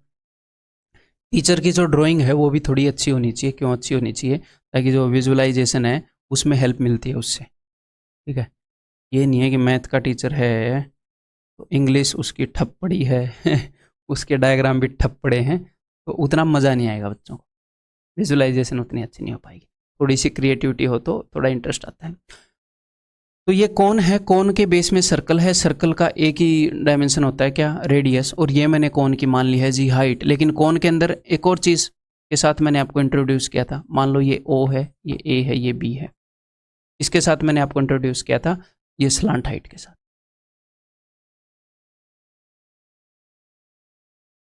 प्रिज्म्स के अंदर मैंने आपको स्लांट हाइट भी बताई थी, ठीक है। तो हर एक प्रिज्म नहीं, सॉरी पिरामिड, हर एक पिरामिड के अंदर हम स्लांट हाइट को भी लेकर चलेंगे, ठीक है जी। तो चलिए इसके बारे में जानते हैं फिर। बताइए आप, ये सारे फॉर्मूले मुझे बताइए मेरे बताने से पहले। वॉल्यूम क्या होएगा, किसी भी पिरामिड का वॉल्यूम क्या होता है, 1/3 area of base into height, 1/3 into इसका बेस कैसा है, सर्कुलर है, सर्कल का एरिया क्या होता है πr² इंटू हाइट, हाइट तो हमने h मान रखी है, तो इसका एरिया, इसका वॉल्यूम क्या होएगा, एरिया बोल रहा था मैं अब तक, वॉल्यूम, किसी भी पिरामिड का वॉल्यूम 1/3 πr²h, किसी भी कोन का वॉल्यूम, क्लियर है। इसका कर्व्ड सरफेस एरिया क्या होएगा जी, क्या बताया था मैंने, half into perimeter of base, इसका बेस सर्कुलर है, सर्कल है, सर्कल का पेरीमीटर सर्कमफ्रेंस क्या होता है 2πr इंटू स्लांट हाइट बोला था ना कि हाइट, स्लांट हाइट है जी l, ठीक है। तो 2 से 2 कट गया, आंसर आ जाएगा πrl, रटा हुआ होना चाहिए, अंडरस्टैंडिंग तो पता ही होनी चाहिए, रटा हुआ होना चाहिए, ठीक है। और ये जो l है, l को आप कैसे निकालोगे, ये एक राइट एंगल ट्रायंगल बनी है भाई, ट्रायंगल AOB एक राइट एंगल ट्रायंगल है, ये 90 डिग्री का एंगल होएगा, क्योंकि राइट सर्कुलर कोण से हम डील कर रहे हैं, समकोण के शंकु से हम डील कर रहे हैं, ठीक है। तो l² हाइपोटेन्यूज होएगा, l² is equal to r² plus h², ध्यान रखिए, ठीक है। l आपको ऐसे मिलेगी। टोटल सरफेस एरिया क्या होएगा भाई, कर्व्ड सरफेस एरिया बोले तो πrl plus area of bottom, because top तो इसमें होता नहीं, तो πr², लेकिन आप ये भी रट कर रखेंगे, πr कॉमन लो, πr into R plus L, वहाँ पर πrl होता है, πr into R plus L, clear है, समझ में आ गई बात। आगे बढ़ते हैं, टेंशन ना लो, आगे नहीं बढ़ेंगे, अभी मैं इसको रब कर रहा हूँ भाई, ठीक है। वैसे आप वीडियो में तो पीछे भी जा सकते हो, आपको अभी हम दिखाएंगे इसका नेट कि ये कैसे कैसे बनती है। इस फिगर को विजुलाइज करना बच्चों के लिए थोड़ा मुश्किल हो जाता है। एक कोन को हमने खोल दिया है, दिख रहा है बेस वाला सर्कल, और इसके टॉप में क्या आया है, ठीक है, दिख रहा है, ये कौन है, कौन है ये, पता नहीं कौन है, ठीक है। तो इसके बेस में क्या है, एक सर्कल है, वो सर्कल तो यहाँ पर आ गया, तो ऊपर ये जो टोपी सी बनती है, जोकर की टोपी वाली जो हिस्सा बनता है, अगर उसको आप कैंची से काटोगे तो जो चीज़ आपको मिलती है वो मिलती है जी एक सेक्टर, एक सर्कल का सेक्टर, जो हम पहले कर चुके हैं, एक त्रिज्यक खंड, ठीक है, ये एक सर्कल का सेक्टर है। तो कभी कभी एग्जामिनर आपको ये भी बताता है कि एक सेक्टर से हमने कौन बनाया, ऐसे भी क्वेश्चन आते हैं, वो करेंगे दोबारा, मैं आपको फिर ये अंडरस्टैंडिंग दिखा दूंगा, एक बार मैं यहाँ पर भी बता दूं। तो मेरे भाई अब ध्यान से सुन लीजिएगा जरा, नीचे वाला सर्कल तो यहाँ पर आ गया, जब मैंने इस कोन को खोला, जब मैंने इस कोन को, मान लो आप ऐसे मान लो एक कागज से बना है, तो मैंने इसको ऐसे कैंची, जो काला काला है यहाँ पर मैंने इसकी कैंची चलाई, ठीक है, तो ये चीज़ ऐसे खुल जाएगी। तो ये जो ब्लैक ब्लैक है, जहाँ पर मैंने कैंची चलाकर इसको ऐसे काटा है, तो ये ब्लैक ब्लैक यहाँ पर आएगा। तो जो कोन की स्लांट हाइट है, ये स्लांट हाइट ही होती है ना, ये यहाँ पर ये स्लांट हाइट है, तो कोन की स्लांट हाइट है वो तो चली जाती है जो सेक्टर खुलता है उसके रेडियस के लिए, ठीक है। और जब आपने कैंची काट कर इसे खोला, तो ये जो खुलेगा, तो जो नीचे वाला ये जो सरकमफ्रेंस है सर्कल, ये पूरा सर्कल थोड़ी बना पाएगा, ऐसे कट के ये खुलेगा, तो ये जो सरकमफ्रेंस है 2πr, ये चला जाता है यहाँ पर। इस अंडरस्टैंडिंग को फिर से डिटेल में करेंगे, बट मैंने आपको मोटा मोटा बता दिया कि कैसे एक सेक्टर से कौन तैयार होता है। जब आप इस सेक्टर के, मान लो ये O है, ये A है, ठीक है, ये O है, ये A है, और ये A डैश है, जब आप ओ ए और ओ ए डैश को मिला दोगे, मतलब ए को ए डैश से मिला दोगे, ऐसे दोनों को थोड़ा सा ऐसे उठाकर, तो ये कौन बन जाएगा। यहाँ पर ओ ए और ए डैश दोनों हैं इस पॉइंट के ऊपर। ठीक है, बाद में दोबारा करेंगे अंडरस्टैंडिंग। अभी मोटा मोटा आपको समझ में आ गया होगा, या फिर वैसे तो अच्छे से ही समझ में आ गया होगा ना। तो चलिए ये करिए।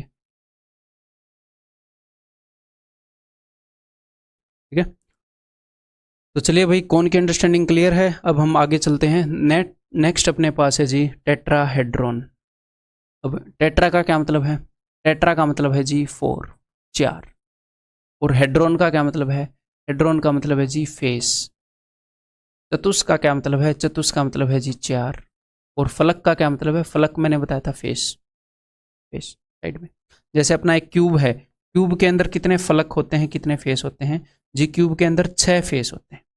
आपके रूम के अंदर 4 दीवारें हैं, एक टॉप है एक बॉटम है, 6 टोटल फेस हो गए क्यूबॉइड के अंदर। तो ये क्या है? ये एक चतुष्फलक है। चतुष्फलक का क्या मतलब है? कि एक ऐसी आकृति, एक ऐसी 3D आकृति जिसके अंदर 4 फेस हो। 4 फेस कैसे हैं जी? ये एक ऐसा पिरामिड है जिसका बेस जो है वो ट्रायंगुलर है।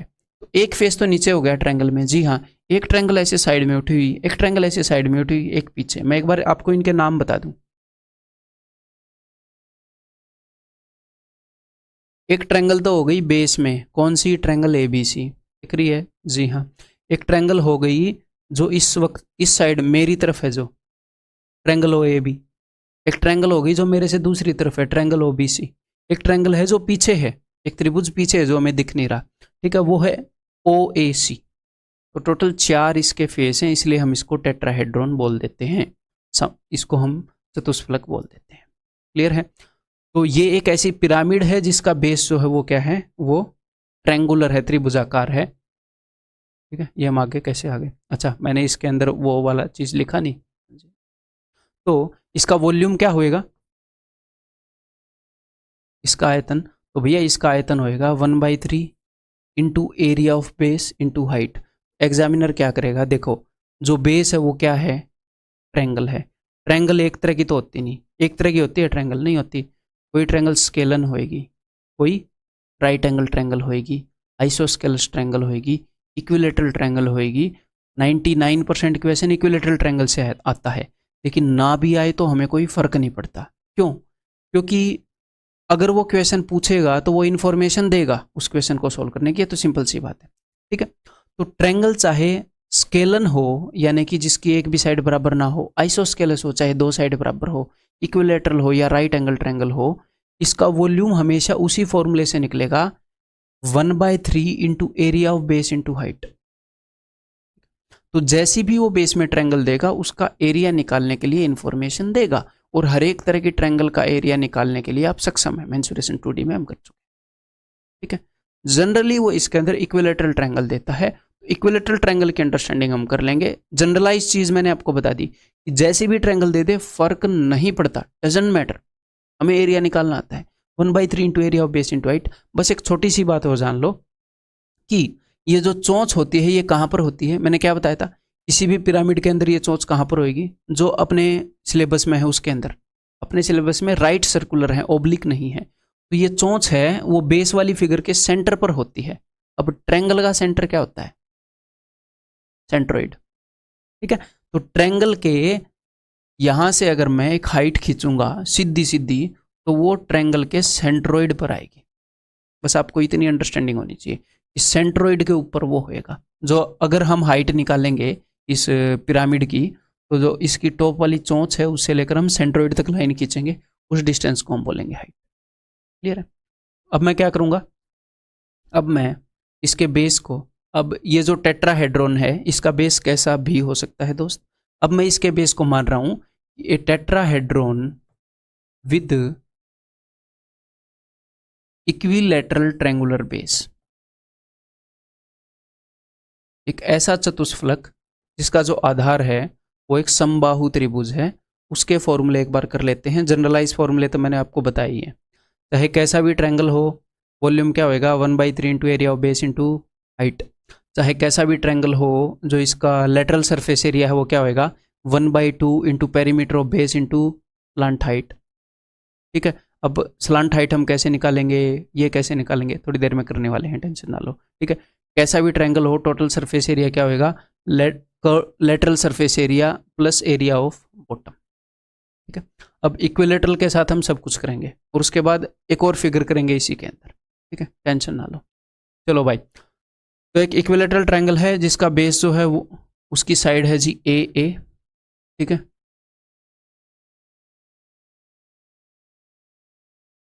तो इसके बेस में कौन सी इक्विलेटरल ट्रायंगल है, इसके बेस में है जी ट्रायंगल ABC,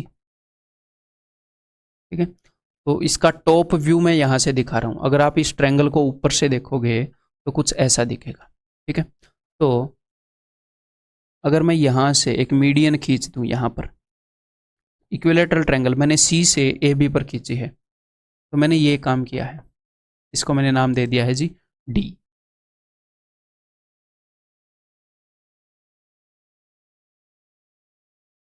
क्लियर है। तो सेंट्रोइड कहाँ पर होगा, सेंट्रोइड एग्जैक्टली यहाँ पर होएगा, ठीक है, G। नीचे जितना भी हिस्सा होएगा उससे डबल ऊपर होएगा, जो भी टोटल हाइट होएगी उसका 1/3 नीचे वाला हिस्सा होता है, 2/3 ऊपर वाला। मेंसुरेशन 2D में प्लेन ज्योमेट्री में बहुत अच्छे से कर चुके हैं, ठीक है। अगर अभी भी ये बोला ना मुझे नहीं आता, भाई साहब आपकी गलती है और बहुत बड़ी गलती है, ठीक है, माफ़ी के लायक नहीं है, मजाक नहीं कर रहा मैं। तो ये जो पॉइंट है ये क्या है जी, ये है, ये क्या है जी, ये है जी ठीक है। तो थोड़ी सी डायग्राम की सुंदरता को बरकरार करने के लिए, अब आपको ये फील हो रहा है कि ये लाल लाइनें जो हैं ये इसके अंदर से जा रही हैं, बिल्कुल फील हो रहा है, ठीक है। तो अब मैं आपको एक बात बताता हूँ, सुनो ध्यान से दुनिया वालों, सुनो।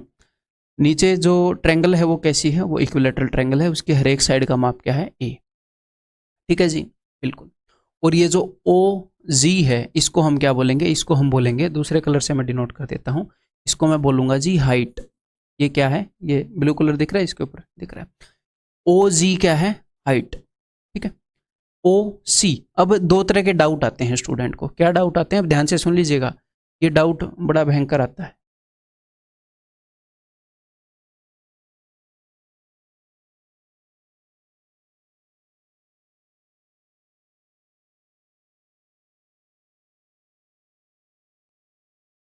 ये क्या है,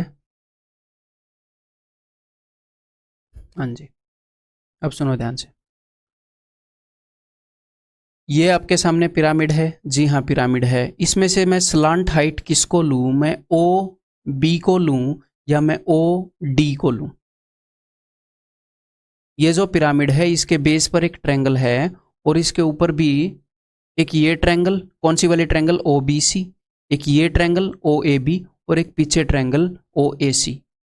तो मैं स्लांट हाइट किसको लूँ, जो ये ट्रायंगल है, जो ट्रायंगल साइड में लगी है उस ट्रायंगल की साइड को ले लूँ या उस ट्रायंगल की हाइट को ले लूँ, ठीक है। ये बात इमेजिन कर पा रहे हो, अपने पास यहाँ पर साइड में एक ट्रायंगल है OAB, तो जो साइड में ट्रायंगल्स होती हैं, मेरी इन बातों को ध्यान से सुनते रहिएगा, जो साइड में ट्रायंगल्स होती हैं किसी भी पिरामिड के साइड में ट्रायंगल से वो बनता है, उन ट्रायंगल्स की जो साइड होती है उसे स्लांट हाइट नहीं लेना, ठीक है। स्लांट हाइट हमेशा होती है जो साइड में ट्रायंगल होती है उसकी हाइट, यानी कि OD जो है ये स्लांट हाइट होगी, OD जो है ये क्या होगी, ये स्लांट हाइट होगी। और ये जो OB है, हाँ, अब ये जो स्लांट हाइट है OD, वो आप ट्रायंगल OAB के अंदर ले लो या ट्रायंगल OBC के अंदर, यहाँ पर सामने वाली साइड का मिड पॉइंट बनाकर, बिकॉज ये आइसोस्केलस ट्रायंगल्स बनेंगे, आइसोस्केलस बनेंगी, ठीक है। बिकॉज राइट एंगुलर अपना पिरामिड बनेगा तो आइसोस्केलस बनेंगी, टेंशन मत लो हमेशा, ठीक है। आप ट्रायंगल OBC यहाँ पर मीडियन खींच के उसको भी स्लांट हाइट ले सकते हो, OAC उसके अंदर भी ले सकते हो। तो अब आप बोलोगे सर इसका क्या नाम है, फिर ये जो साइड में ये जो ट्रायंगल है इसकी ये जो है इसकी जो साइड है उसका क्या नाम है, उसका नाम है जी एज, एज, ठीक है। अब मैं आपको इसके हिंदी नाम बता देता हूँ, OG जिसको हम इंग्लिश में हाइट कहते हैं, जो इस पिरामिड की हाइट है उसको हिंदी में कहेंगे ऊंचाई, ठीक है, पिरामिड की ऊंचाई। जो OD है जिसको हम इंग्लिश में स्लांट हाइट कहते हैं, जिसको हम लेटरल सरफेस एरिया निकालने में यूज करते हैं, वो है तिर्यक ऊंचाई, तिरछी ऊंचाई या फिर तिर्यक ऊंचाई, ठीक है। और ये जो है OC जो कि एज है, एज यानी कि किनारा, एज है जो साइड वाली ट्रायंगल की, OC, इसको हम बोलते हैं जी कोर, या फिर तिर्यक कोर भी बोल देते हैं, तिर्यक तिरछी कोर भी बोल देते हैं, एज किनारा है ये, ठीक है। तो इन चीज़ों के बीच में डिफरेंशिएट करना आना चाहिए, मैंने बहुत ही अच्छे से आपको बता दिया है। क्लियर है जी? हाँ। हम कौन सी ट्रायंगल यूज़ कर रहे हैं बेस पर? हम यूज़ कर रहे हैं जी इक्विलेटरल ट्रायंगल। जी हाँ, अगर इक्विलेटरल ट्रायंगल यूज़ कर रहे हो तो ये जो GD है ये क्या है? ये है इन सर्कल का रेडियस GD। तो ये क्या होगा? अगर साइड A है बेस की ट्रायंगल की तो ये हो जाएगा a/2√3, ये रटा हुआ होना चाहिए। ये जो CG है ये क्या है? ये है जी बाहर वाले सर्कल का रेडियस CG। तो ये क्या होएगा? ये होएगा जी a/√3, ये आपको आना चाहिए, सर्कम रेडियस, परित्रिज्या और अंतःत्रिज्या निकालनी, ठीक है। तो ये जो GD है ये जो बेस पर ट्रायंगल पड़ी है उसका इन रेडियस है, तो ये क्या होएगा? ये होएगा a/2√3, और GC ये क्या होएगा? ये होएगा जी a/√3, ठीक है। अब यहां पर हवा में खड़ी दो राइट एंगल ट्रायंगल बनी है, कौन सी? ध्यान से सुनिएगा, OGD और OGC, है ना। तो पहले तो एक बार हम इनके फॉर्मूले लिख लेते हैं, इसके वॉल्यूम वगैरह के फॉर्मूले लिख लेते हैं, उसके बाद उनको भी एड्रेस करेंगे। तो सबसे पहले इसका वॉल्यूम, इसका आयतन क्या होएगा? इस फिगर का आयतन होएगा, लिखो आप एक बार मेरे से पहले लिखो, 1/3 into area of base. Base कैसा है? बेस है जी इक्विलेटरल ट्रायंगल। तो इक्विलेटरल ट्रायंगल का एरिया क्या होता है? √3/4 इंटू a²। ये हो गया 1/3 into area of base into height हमने क्या ले रखी है जी? h। बहुत ही सुंदर, ठीक है। ये हो गया आयतन। अब इसका लेटरल सरफेस एरिया क्या होगा? लेटरल सरफेस एरिया होगा half into perimeter of base. Base कैसा है? इक्विलेटरल ट्रायंगल, समबाहु त्रिभुज। तो उसका पेरीमीटर क्या होगा? 3a इंटू स्लांट हाइट क्या है जी? स्लांट हाइट है जी L। L क्या है? जो साइड में ट्रायंगल होती है, जो साइड में त्रिभुज होती है, जो फलक जो फेस होता है उस ट्रायंगल की हाइट, ना कि उसकी साइड, उसकी भुजा नहीं, उसकी ऊंचाई, ठीक है जी हाँ। तो टोटल सरफेस एरिया क्या होएगा? ये तो बिल्कुल बेसिक सी बात है, LSA lateral surface area plus base जो है वो इक्विलेटरल ट्रायंगल है, यानी कि एरिया ऑफ इक्विलेटरल ट्रायंगल, ठीक है।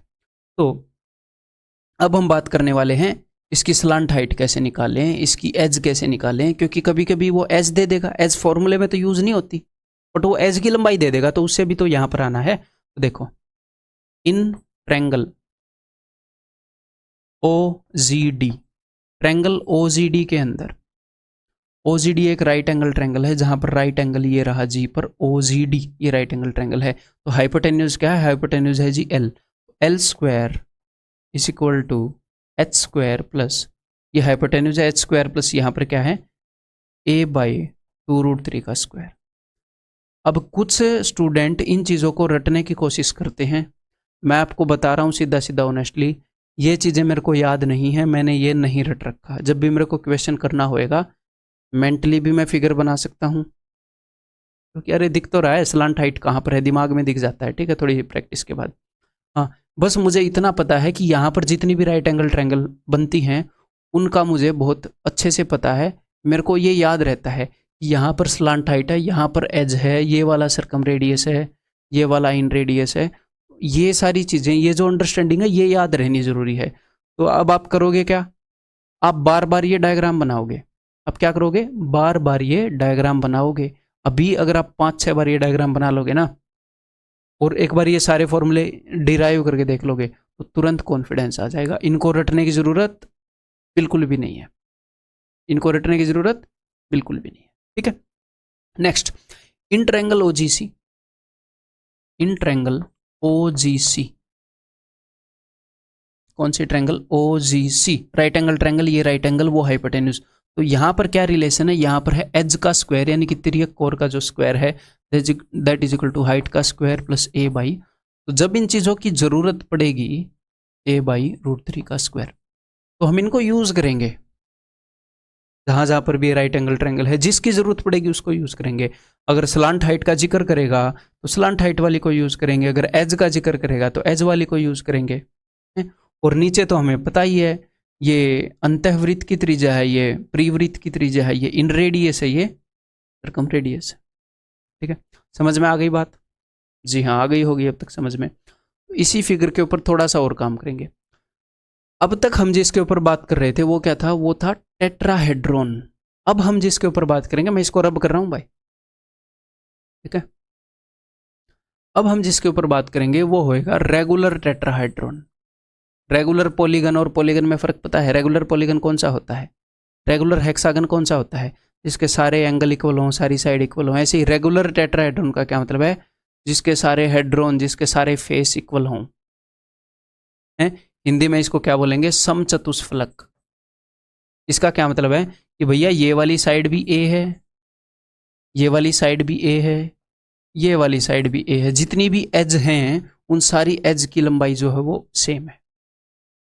ठीक है, इसके ऊपर भी थोड़ा काम कर लेते हैं। अगर रेगुलर टेट्राहेड्रॉन, कई बच्चे ये समझते हैं कि टेट्राहेड्रॉन हो गया इसका मतलब सारी साइड बराबर होंगी। नहीं भाई, टेट्राहेड्रॉन तो टेट्राहेड्रॉन है, उसका बेस कैसा भी हो सकता है, बेस भी इक्विलेटरल होना जरूरी नहीं है उसका। रेगुलर टेट्राहेड्रॉन, समचतुष्फलक, यानी कि अब सारे फेस बराबर हैं। जैसी इक्विलेटरल ट्रायंगल नीचे पड़ी है ऐसी ही इक्विलेटरल ट्रायंगल तीनों फेस पर भी यूज हुई है। चारों फेस पर सेम इक्विलेटरल ट्रायंगल यूज हुई है। ठीक है, जी हाँ। तो चलिए इसके बारे में थोड़ा सा कर लेते हैं। इसके वॉल्यूम वगैरह को रट के रखते हैं स्टूडेंट कई बार। देखो मैं पर्सनली नहीं रट के रखता दोस्त, है वो आपकी मर्जी है कि इसके जो रेगुलर टेट्राहेड्रॉन है इसके वॉल्यूम को, इसके लैटरल सरफेस एरिया को रटोगे। मैं पर्सनली आपको बता देता हूँ, ज़रूरत नहीं है रटने की इसकी। ठीक है, तुरंत 10-15 सेकंड लगते हैं एग्जाम में निकालने के लिए। बर्डन क्यों लेके घूम रहे हो? रटोगे गलत होने के बहुत चांसेस है। एक आधा रूट इधर उधर होएगा, आंसर गलत आ जाएगा। 10 सेकंड लगाओ। 10 सेकंड कैसे लगेंगे फॉर्मूला निकालने में अभी बताऊंगा। 10 सेकंड लगाओ, श्योरिटी रहेगी ठीक होने की। ठीक है, तो भाई एक तो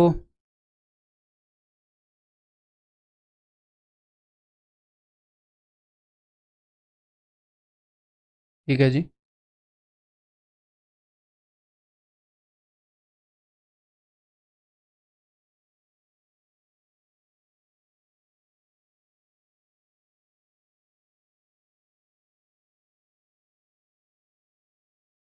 ये डी हो गया अपना, ये जी हो गया, और कुछ तो नहीं बचा है ना? नहीं बचा है। ये इसकी हाइट हो गई। तो अब ध्यान से सुनो, इसका बेस कैसा है? Equilateral triangle. इसके साइड के फेस कैसे हैं? Equilateral triangle. क्यों? बिकॉज रेगुलर टेट्राहेड्रॉन है। तो बी सी की लंबाई कितनी होएगी? जी ए होएगी। ओ सी की लंबाई कितनी है? जी ए है। हाँ जी, तो इसका बेस कैसा है? इसका बेस एक इक्विलेटरल ट्रायंगल है। तो जी डी अभी अभी मैंने बताया ये क्या है? ये इसके इन सर्कल का रेडियस है, यानी कि ए डिवाइडेड बाई 2√3। आप बोलोगे जी हाँ बहुत ही अच्छा। और ये जो जी सी है ये क्या होएगा? ये होएगा जी इसके सर्कम, इसका सर्कम रेडियस बेस वाली ट्रायंगल का, a/√3। जी हाँ। ओ डी क्या होएगी? इसकी स्लांट हाइट होएगी जी, एल होएगी। और ओ सी क्या है? इसकी एज है। ठीक है, तो दोस्त अब इसकी एज की लंबाई, हाइट की लंबाई, स्लांट हाइट की लंबाई आप बहुत ही ईजिली निकाल सकते हो। इसकी हम देखते हैं in triangle O ji C, in triangle O जी सी। ठीक है, ओ जी सी, यहाँ पर हम इसकी हाइट की लंबाई निकालने की कोशिश करते हैं। तो इसकी अब यहाँ पर राइट एंगल ट्रायंगल होगी ना ओ जी सी, पता है ये राइट एंगल है, इसके सामने हाइपोटेन्यूज है, तो लगाएं। हमें एच स्क्वायर की वैल्यू निकालनी है, तो एच स्क्वायर की वैल्यू कैसे निकलेगी? हाइपोटेन्यूज स्क्वायर माइनस इसका स्क्वायर, तो एच स्क्वायर की वैल्यू आ जाएगी जी ए स्क्वायर माइनस a/√3 का स्क्वायर, यानी कि a²/3 that is equal to 2/3 A square. तो हाइट की वैल्यू आ गई मेरे भाई √2/√3 इंटू ए। जी हाँ, एक रेगुलर टेट्राहेड्रॉन की हाइट होती है √2/√3 इंटू उसकी साइड। चाहो तो रट लो, मैं पर्सनली नहीं रटता, मत रटना। कितने सेकंड लगेंगे ये डायग्राम सोचने में, ये बनाने में? बस खत्म, सीधा सीधा। बर्डन अपने कंधों पर लिए क्यों घूमे? हाँ जी, जो भी रटने की चीज़ होगी ना ज़रूरी होगी, आपको बताऊंगा, बहुत प्यार से बताऊंगा कि इसे रट लो। ठीक है, अब इसकी स्लांट हाइट निकालने की कोशिश करते हैं। इन ट्रायंगल ओजीडी, अरे ओजीडी देखो, तो हाइट तो हमें मिल चुकी है भाई, जी हाँ मिल चुकी है, तो स्लांट हाइट हम निकाल रहे हैं।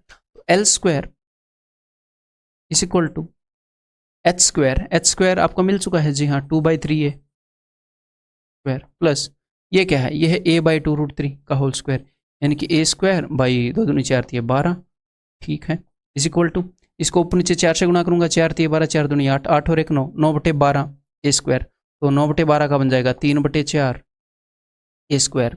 तो l की वैल्यू क्या आ जाएगी, l की वैल्यू आ जाएगी √3/2a, ठीक है। लेकिन इसको आप डायरेक्टली भी निकाल सकते थे, कैसे, ये देखा देखा लग रहा है √3/2a, जी हाँ लग तो रहा है। अरे भाई ये जो ट्रायंगल है OAB, ट्रायंगल OAB कैसी ट्रायंगल है, ये भी तो एक इक्विलेटरल ट्रायंगल है, चारों फेस इक्विलेटरल ट्रायंगल है। OA इसकी लंबाई भी a है, OB इसकी लंबाई भी a है, बिकॉज रेगुलर टेट्राहेड्रॉन है। AB इसकी लंबाई भी a है, तो ट्रायंगल OAB एक इक्विलेटरल ट्रायंगल है, और ये जो स्लांट हाइट है ये उसी की तो हाइट होती है, जो साइड में फेस है उसकी हाइट होती है। तो डायरेक्टली भी आप L को निकाल सकते थे √3/2a, इक्विलेटरल ट्रायंगल की हाइट के बराबर है। क्लियर है। अब मैं इसके फॉर्मूले लिख दूं रेगुलर टेट्राहेड्रॉन के, या आप लिखोगे, चलो कंपटीशन है मेरा और आपका, बिकॉज अब सब कुछ तो मैं आपको बता चुका हूं। इसका वॉल्यूम, इसका लेटरल सरफेस एरिया और इसका टोटल सरफेस एरिया कौन पहले लिखेगा, वीडियो को पॉज नहीं करना। अब ऐसे चीटिंग करोगे तो नरक में सड़ोगे, पहले ही बता रहा हूँ। तो बिना वीडियो पॉज किए मैं आराम से लिखूंगा, फिर बाद में दोबारा समझ लेना, समझना आए तो भैया सबसे पहले लिखते हैं वॉल्यूम। वॉल्यूम क्या होता है, वॉल्यूम होता है किसी भी पिरामिड का 1/3 इंटू एरिया ऑफ बेस। तो इसका बेस तो एक इक्विलेटरल ट्रायंगल है, तो वो हो जाएगा √3/4 into a square into height, 1/3 into area of base into height. इसकी हाइट कितनी है, इसकी हाइट है जी √2/√3 इंटू a, ठीक है। अब इसको थोड़ा सा सॉल्व कर लो, √3 से √3 गया, √2 से ये जाएगा 2√2, तो ये आ जाएगा दोस्त ऊपर a स्क्वायर इंटू a³/6√2, ठीक है जी हाँ। अब इसका लेटरल सरफेस एरिया क्या होगा, लेटरल सरफेस एरिया होगा 1/2 इंटू पेरीमीटर ऑफ बेस। इसका बेस तो एक इक्विलेटरल ट्रायंगल है, तो बोले तो पेरीमीटर 3a, और इसकी स्लांट हाइट कितनी है दोस्त, √3/2a। इसका आंसर क्या आ जाएगा, इसका आंसर आ जाएगा 3√3/4a स्क्वायर। अब इसके लिए हमें फॉर्मूला रटने की जरूरत थी, दिमाग लगाओ एक बार, फॉर्मूला रटने की जरूरत थी। लेटरल सरफेस एरिया, इसके साइड वाले तीनों फेस कैसे हैं, किस टाइप की ट्रायंगल है, ये एक रेगुलर टेट्राहेड्रॉन है, तो इसके चारों फेस एक इक्विलेटरल ट्रायंगल है, जी हाँ चारों फेस तो इक्विलेटरल ट्रायंगल है। तो इसका लेटरल सरफेस एरिया क्या है, इसका लेटरल सरफेस एरिया है 1 2 और पीछे वाली 3 इक्विलेटरल ट्रायंगल। इक्विलेटरल ट्रायंगल का तो हमें पता है एरिया का फॉर्मूला। इसका लेटरल सरफेस एरिया आप निकालोगे तो साइड में जो 3 इक्विलेटरल ट्रायंगल है उनका एरिया निकाल लो ना। तो एक इक्विलेटरल ट्रायंगल का एरिया कितना होता है, √3/4a स्क्वायर, तो इसके साइड में कितनी है 3, तो 3 इंटू √3/4a स्क्वायर। इसका टोटल सरफेस एरिया कितना होएगा, टोटल कितने फेस है, टोटल 4 इक्विलेटरल ट्रायंगल है, बिकॉज रेगुलर टेट्राहेड्रॉन है, तो 4 into √3/4a square, 4 equilateral triangle, तो 4 इंटू √3/4 करोगे तो 4 से 4 गया √3a स्क्वायर, ये आया होगा अगर आपने निकाला होगा तो, ठीक है। इनके लिए फॉर्मूला बिल्कुल भी रटने की जरूरत नहीं है, इसके लिए भी बिल्कुल रटने की जरूरत नहीं है। जो स्लांट हाइट है वो साइड में जो इक्विलेटरल ट्रायंगल है उसकी हाइट है, इसके लिए भी रटने की जरूरत नहीं है। क्यों रट रहे हो भाई, जरूरत पड़े तो निकाल लेना, एग्जाम में इतना थोड़ा मोटा टाइम होता है, वहाँ पर क्या स्वेटर बुनने थोड़ी जाते हैं। तो जो जरूरी चीज़ है वो हम रटेंगे, ये रटने की जरूरत नहीं है, ठीक है। इनको लिख लो, इनको बार बार हम रिवाइज करेंगे, बट बर्डन नहीं लेना इनका। अब चतुष्फलक मैं आपको बता चुका हूं, अब मैं इन सारी चीज़ों को रब कर रहा हूं, ठीक है भाई। अब मैं आपको थोड़ा सा उसका नेट दिखा देता हूं भाई, कि चतुष्फलक जो है वो दिखता कैसा है, तो एक बार देख लो। अगर एक आधे बंदे को कन्फ्यूजन हो, ये चतुष्फलक को हमने खोल दिया है, इसको थोड़ा सा घुमा देते हैं, ठीक है। इसके बेस को थोड़ा सा ब्लू कलर का कर दिया है ताकि आपको दिखे। तो ये देखो, ये चतुष्फलक होता है, कैसा होता है, ये इसके बेस वाली ट्रायंगल है, त्रिभुज है, ये इसके साइड वाली त्रिभुज है, जिनको ऐसे उठाने से एक चतुष्फलक, एक टेट्राहेड्रॉन जो है वो बन रहा था, ठीक है। मैंने क्या बताया था कि साइड में भी ट्रायंगल्स ही हैं। अब हम आगे बढ़ते हैं जी। नेक्स्ट अपने पास है जी एक पिरामिड, जिसका जो बेस है स्क्वायर पिरामिड इसको हम बोलते हैं, जिसका बेस स्क्वायर हो और पिरामिड हो स्क्वायर पिरामिड, जिसका बेस ट्रायंगुलर हो ट्रायंगुलर पिरामिड उसको बोल सकते हैं। जिसका बेस हेक्सागोनल हो उसको हेक्सागोनल पिरामिड ऐसे हम बोल सकते हैं। ठीक है, तो अगर इसका बेस स्क्वायर है, रेक्टेंगल है, फर्क नहीं पड़ता। जनरलाइज फॉर्मूले कर चुके हो? जी हाँ, कर चुके हैं। आपको जनरलाइज फॉर्मूले आते हैं। वॉल्यूम क्या होता है? 1/3 area of base into height. Lateral surface area क्या होता है? 1/2 perimeter of base into slant height. ये सारी चीज़ें पता होनी चाहिए। और सिर्फ इतना पता होना चाहिए कि जो इसकी चोटी है ना, ये सेंटर के ऊपर होती है। अगर इसके बेस में एक स्क्वायर है तो जो चोटी है ये किसके ऊपर होगी? बेस के स्क्वायर के डायगोनल्स को मिलाओगे तो इसके ऊपर होगी। अगर बेस में एक ट्रायंगल है तो ट्रायंगल की मीडियंस जहाँ पर मिलती हैं वहाँ पर, इसको हम बोलते हैं इंग्लिश में अपेक्स। हिंदी में तो पता नहीं क्या बोलेंगे इसको, चोटी मान लो, चोटी, नाइस वर्ड। ठीक है, अगर इसका बेस एक रेक्टेंगल है तो जहाँ पर भी डायगोनल मिलेंगे, जहाँ पर भी, उसके ऊपर इसका अपेक्स, इसकी चोटी हुई। ठीक है, चलिए ये करते हैं फिर। अलग से इसके लिए फॉर्मूले हम रटेंगे नहीं। अगर मैं इसके डायगोनल्स को मिला दूं, यहाँ पर ये इंटरसेक्ट कर रहे हैं। जी हाँ, ऊपर से ये। ठीक है, तो अब अच्छी अंडरस्टैंडिंग के लिए हम इसको हटा देते हैं। ठीक है, यहाँ पर इसके डायगोनल्स जो हों इंटरसेक्ट कर रहे हैं, ऐसे आप अज्यूम कर लीजिए। तो इसके पॉइंट्स को हम नाम भी दे देते हैं।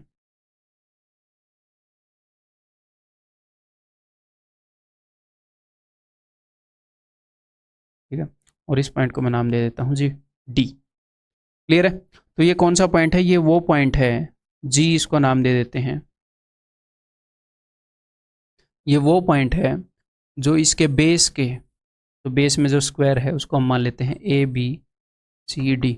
इसके डायगोनल्स जहाँ पर इंटरसेक्ट करते हैं, यानी कि स्क्वायर का बिल्कुल सेंटर है। ठीक है जी, इस पॉइंट को हमने नाम दिया है जी जी। अब यहाँ पर कुछ राइट एंगल ट्रायंगल बनेंगी, ध्यान से सुनिएगा।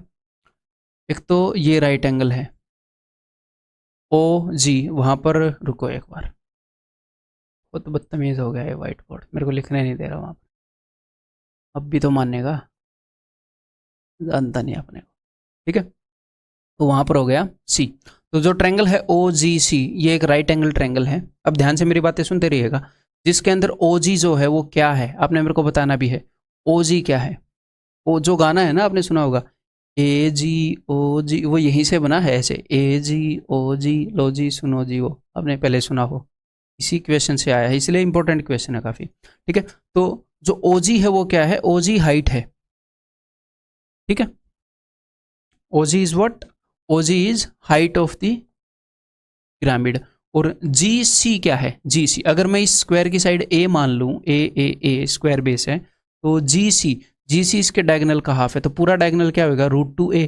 तो ये √2a का भी हाफ है, यानी कि a/√2। This is half of diagonal a/√2। ठीक है, और ओ सी क्या है? अब ओ सी क्या है? जो साइड वाला ट्रायंगल है उसकी साइड है या उसकी हाइट है?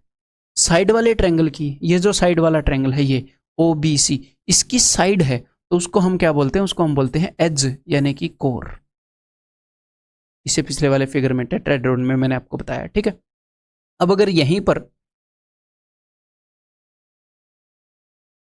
मैं ये खींच दूं, इस साइड के मिड पॉइंट पर हाइट खींच दूं,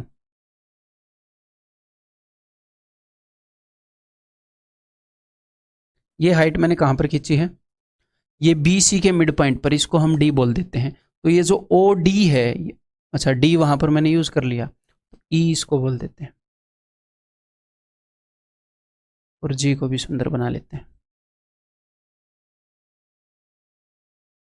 ई। तो ये जो ओ ई है ये क्या है भाई? जो साइड वाला ट्रायंगल है उसकी हाइट है। तो ये क्या है? ये स्लांट हाइट है। क्लियर है? तो अगर इसके लिए आपको कोई वो चाहिए फॉर्मूला, तो यहां से आपने इसको मिलाना पड़ेगा ऐसे। ठीक है, तो ये जी ई क्या है? तो देखो जरा, ई क्या है? ई है स्क्वायर की साइड का हाफ। कौन सी साइड का? B C. और जी ई क्या है? जो स्क्वायर की पूरी साइड है, जो पूरी साइड है उसका हाफ। ये सेंटर बिल्कुल बीच में होएगा, डायगोनल्स इंटरसेक्ट करें, सिमेट्रिकल फिगर है, तो पूरी साइड का हाफ। तो जी ई की लंबाई क्या होएगी भाई? जी ई की लंबाई होएगी a/2, अगर स्क्वायर की साइड a है, a/2। ठीक है, तो आपने क्या करना है भाई? आपने ये फिगर बार बार बनानी है।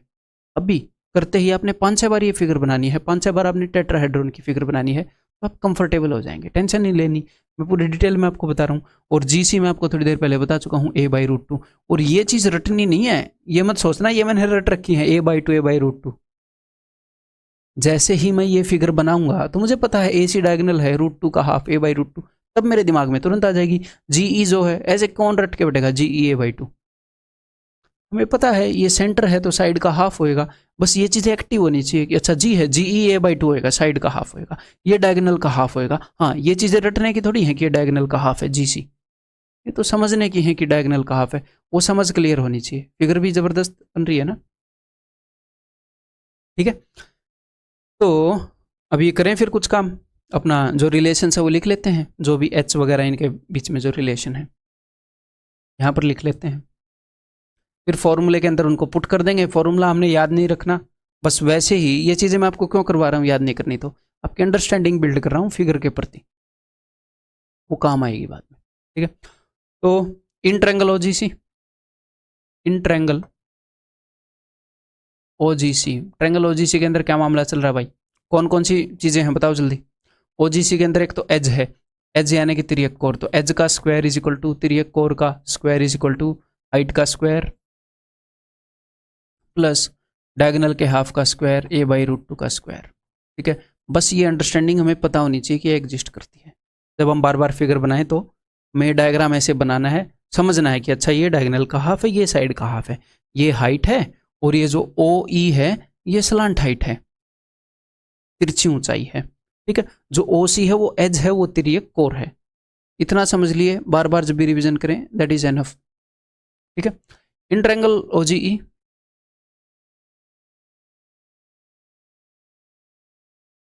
OG क्या है, OG है जी हाइट का स्क्वायर, इसी को हाइट का स्क्वायर प्लस, इसको वैसे भी लिख सकते हैं बट ठीक से लिख लेते हैं पाइथागोरस थ्योरम को, h स्क्वायर प्लस GE का स्क्वायर यानी कि a²/4 a/2 का स्क्वायर मैंने किया is equal to L square, ठीक है।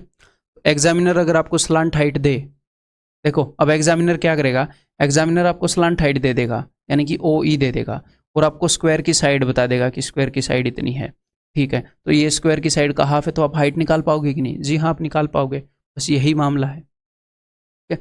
कुछ इसी तरह क्वेश्चंस होंगे, और क्वेश्चंस तो हम बहुत करेंगे, टेंशन नहीं लेनी, रिलैक्स होकर अभी तो आपको समझना है, ठीक है।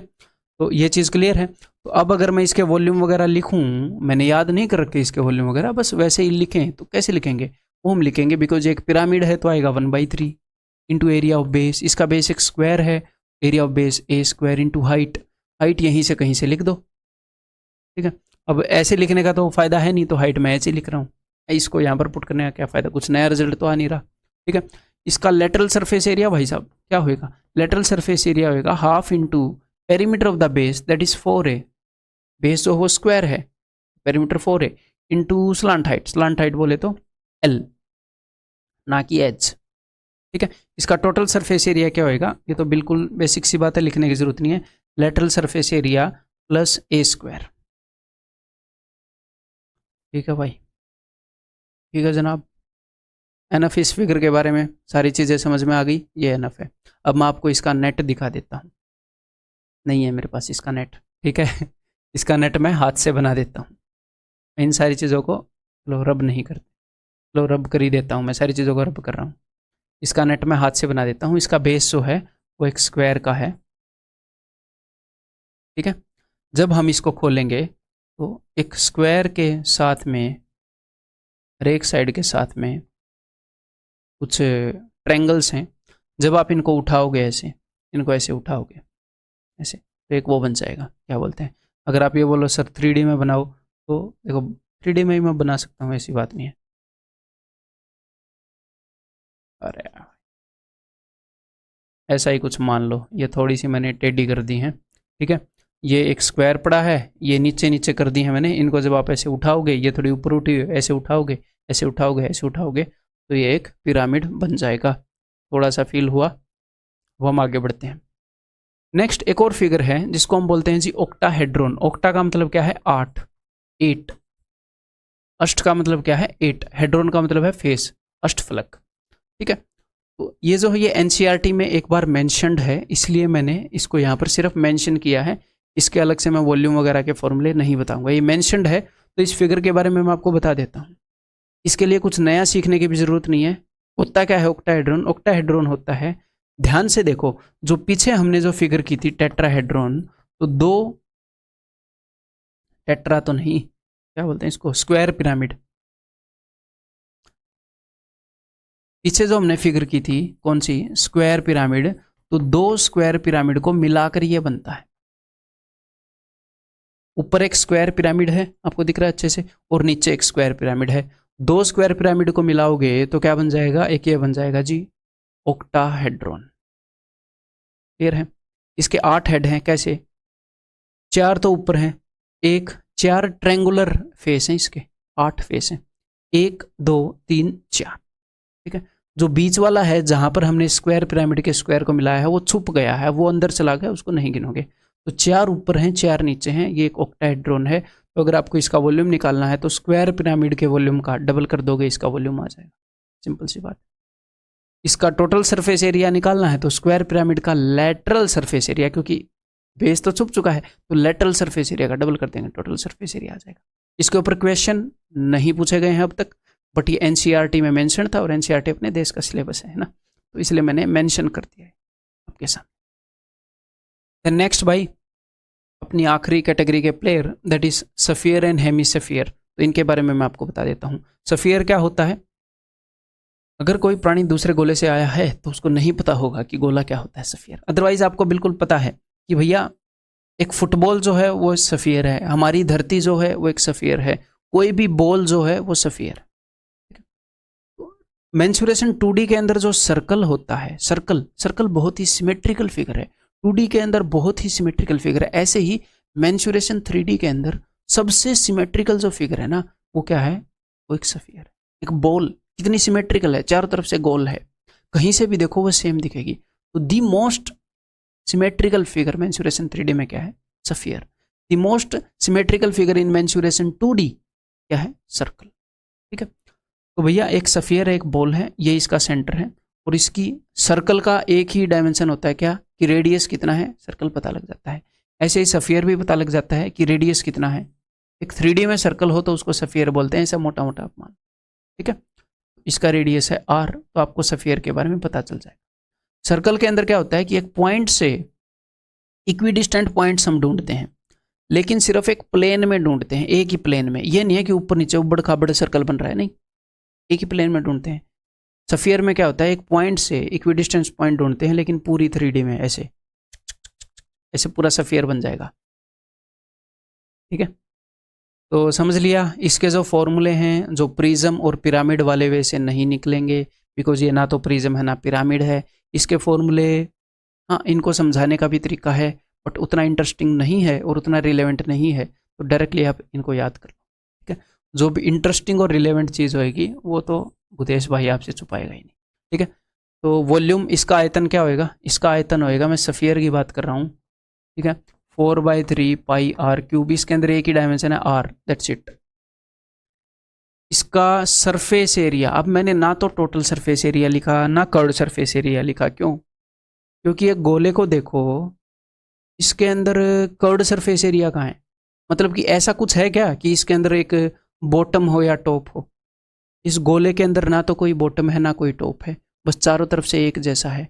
तो इसमें कर्व्ड सरफेस एरिया और टोटल सरफेस एरिया अलग अलग नहीं होएगा, क्योंकि इसमें बॉटम और टॉप है ही नहीं। तो इसके अंदर होएगा सिर्फ सरफेस एरिया, जो कि रिप्रेजेंट होता है 4 सर्कल्स के एरिया के बराबर होता है। वो 4 सर्कल्स के एरिया के बराबर, एक सर्कल का एरिया होता है πr², तो ये होएगा 4πr²। ठीक है। हाँ, अब अगर आप इस सफियर को चाकू से आधा काट दो तो ऐसी कुछ आकृति बन जाएगी। मान लो आपने सफियर को चाकू से आधा काट दिया, ठीक है, तो ये मैंने थोड़ा सा आगे ले लिया है ना, पड़ा रहने दो, जो भी है ये सेंटर में है ऐसे मान लो। ठीक है। इसको मैंने चाकू से आधा काटा तो ये क्या बन गया, हेमिसफियर यानी कि अर्धगोला। तो इसका वॉल्यूम क्या होएगा भाई, हेमिसफियर का पूरे का वॉल्यूम कितना था, 4/3 पाई आर क्यूब। तो इसका वॉल्यूम क्या हो जाएगा, उससे आधा 2/3 पाई आर क्यूब। पूरे का सरफेस एरिया कितना था 4πr²। अब इसके अंदर सरफेस एरिया होंगे, इसके अंदर कर्व्ड सरफेस एरिया भी होएगा, टोटल सरफेस एरिया भी होएगा। क्यों? क्योंकि जब आपने इसको चाकू से काटा तो अपने पास एक वो डेवलप हो गया। क्या डेवलप हो गया भाई?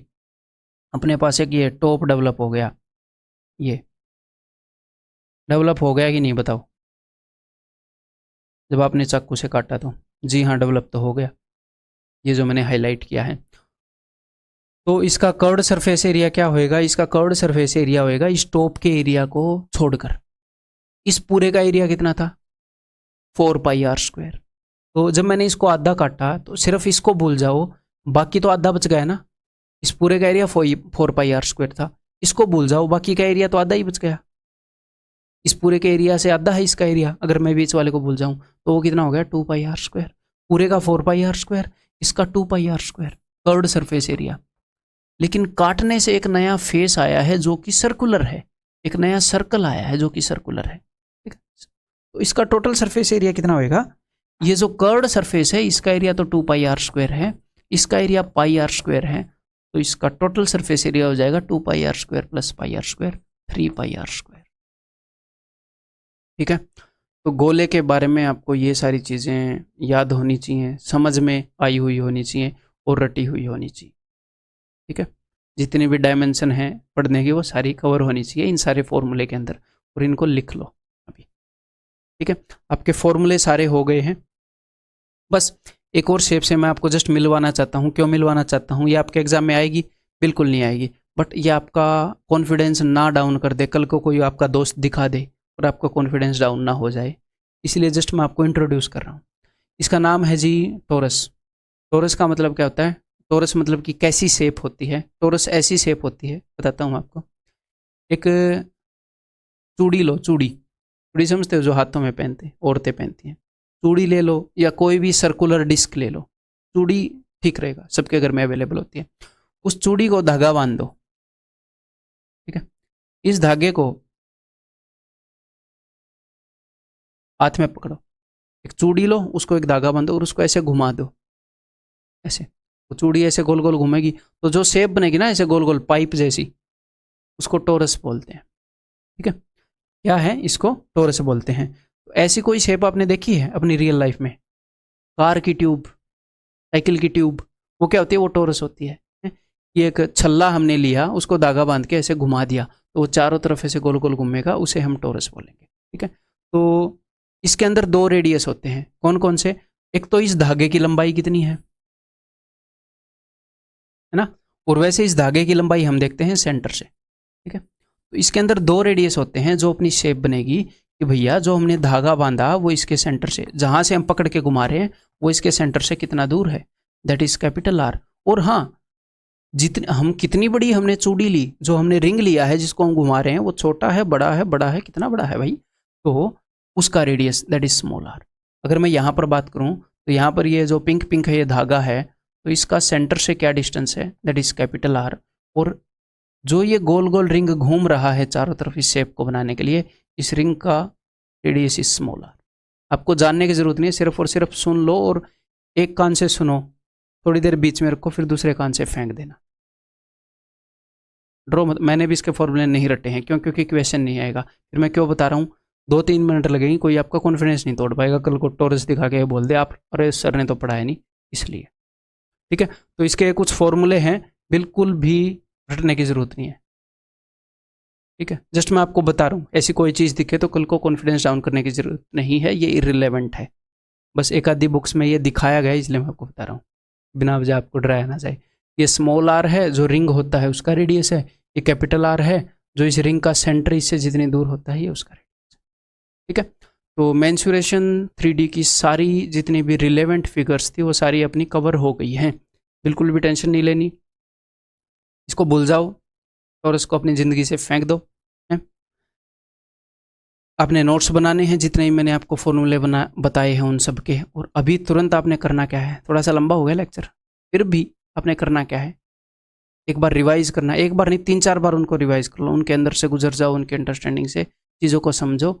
उसके बाद हम बहुत सारे क्वेश्चंस करेंगे, क्वेश्चंस के थ्रू नए नए कंसेप्ट्स भी सीखेंगे, नई नई स्थितियाँ हम सीखेंगे। ठीक है। और ये फॉर्मूले तो आपको रटे हुए होने चाहिए। अगले लेक्चर से पहले ये फॉर्मूले रटे हुए नहीं हुए तो देखो मज़ा नहीं आएगा। मैं डायरेक्टली ये फॉर्मूले यूज़ करूँगा, सीधी सी बात है। तो रट लेना, उसके बाद अगला लेक्चर।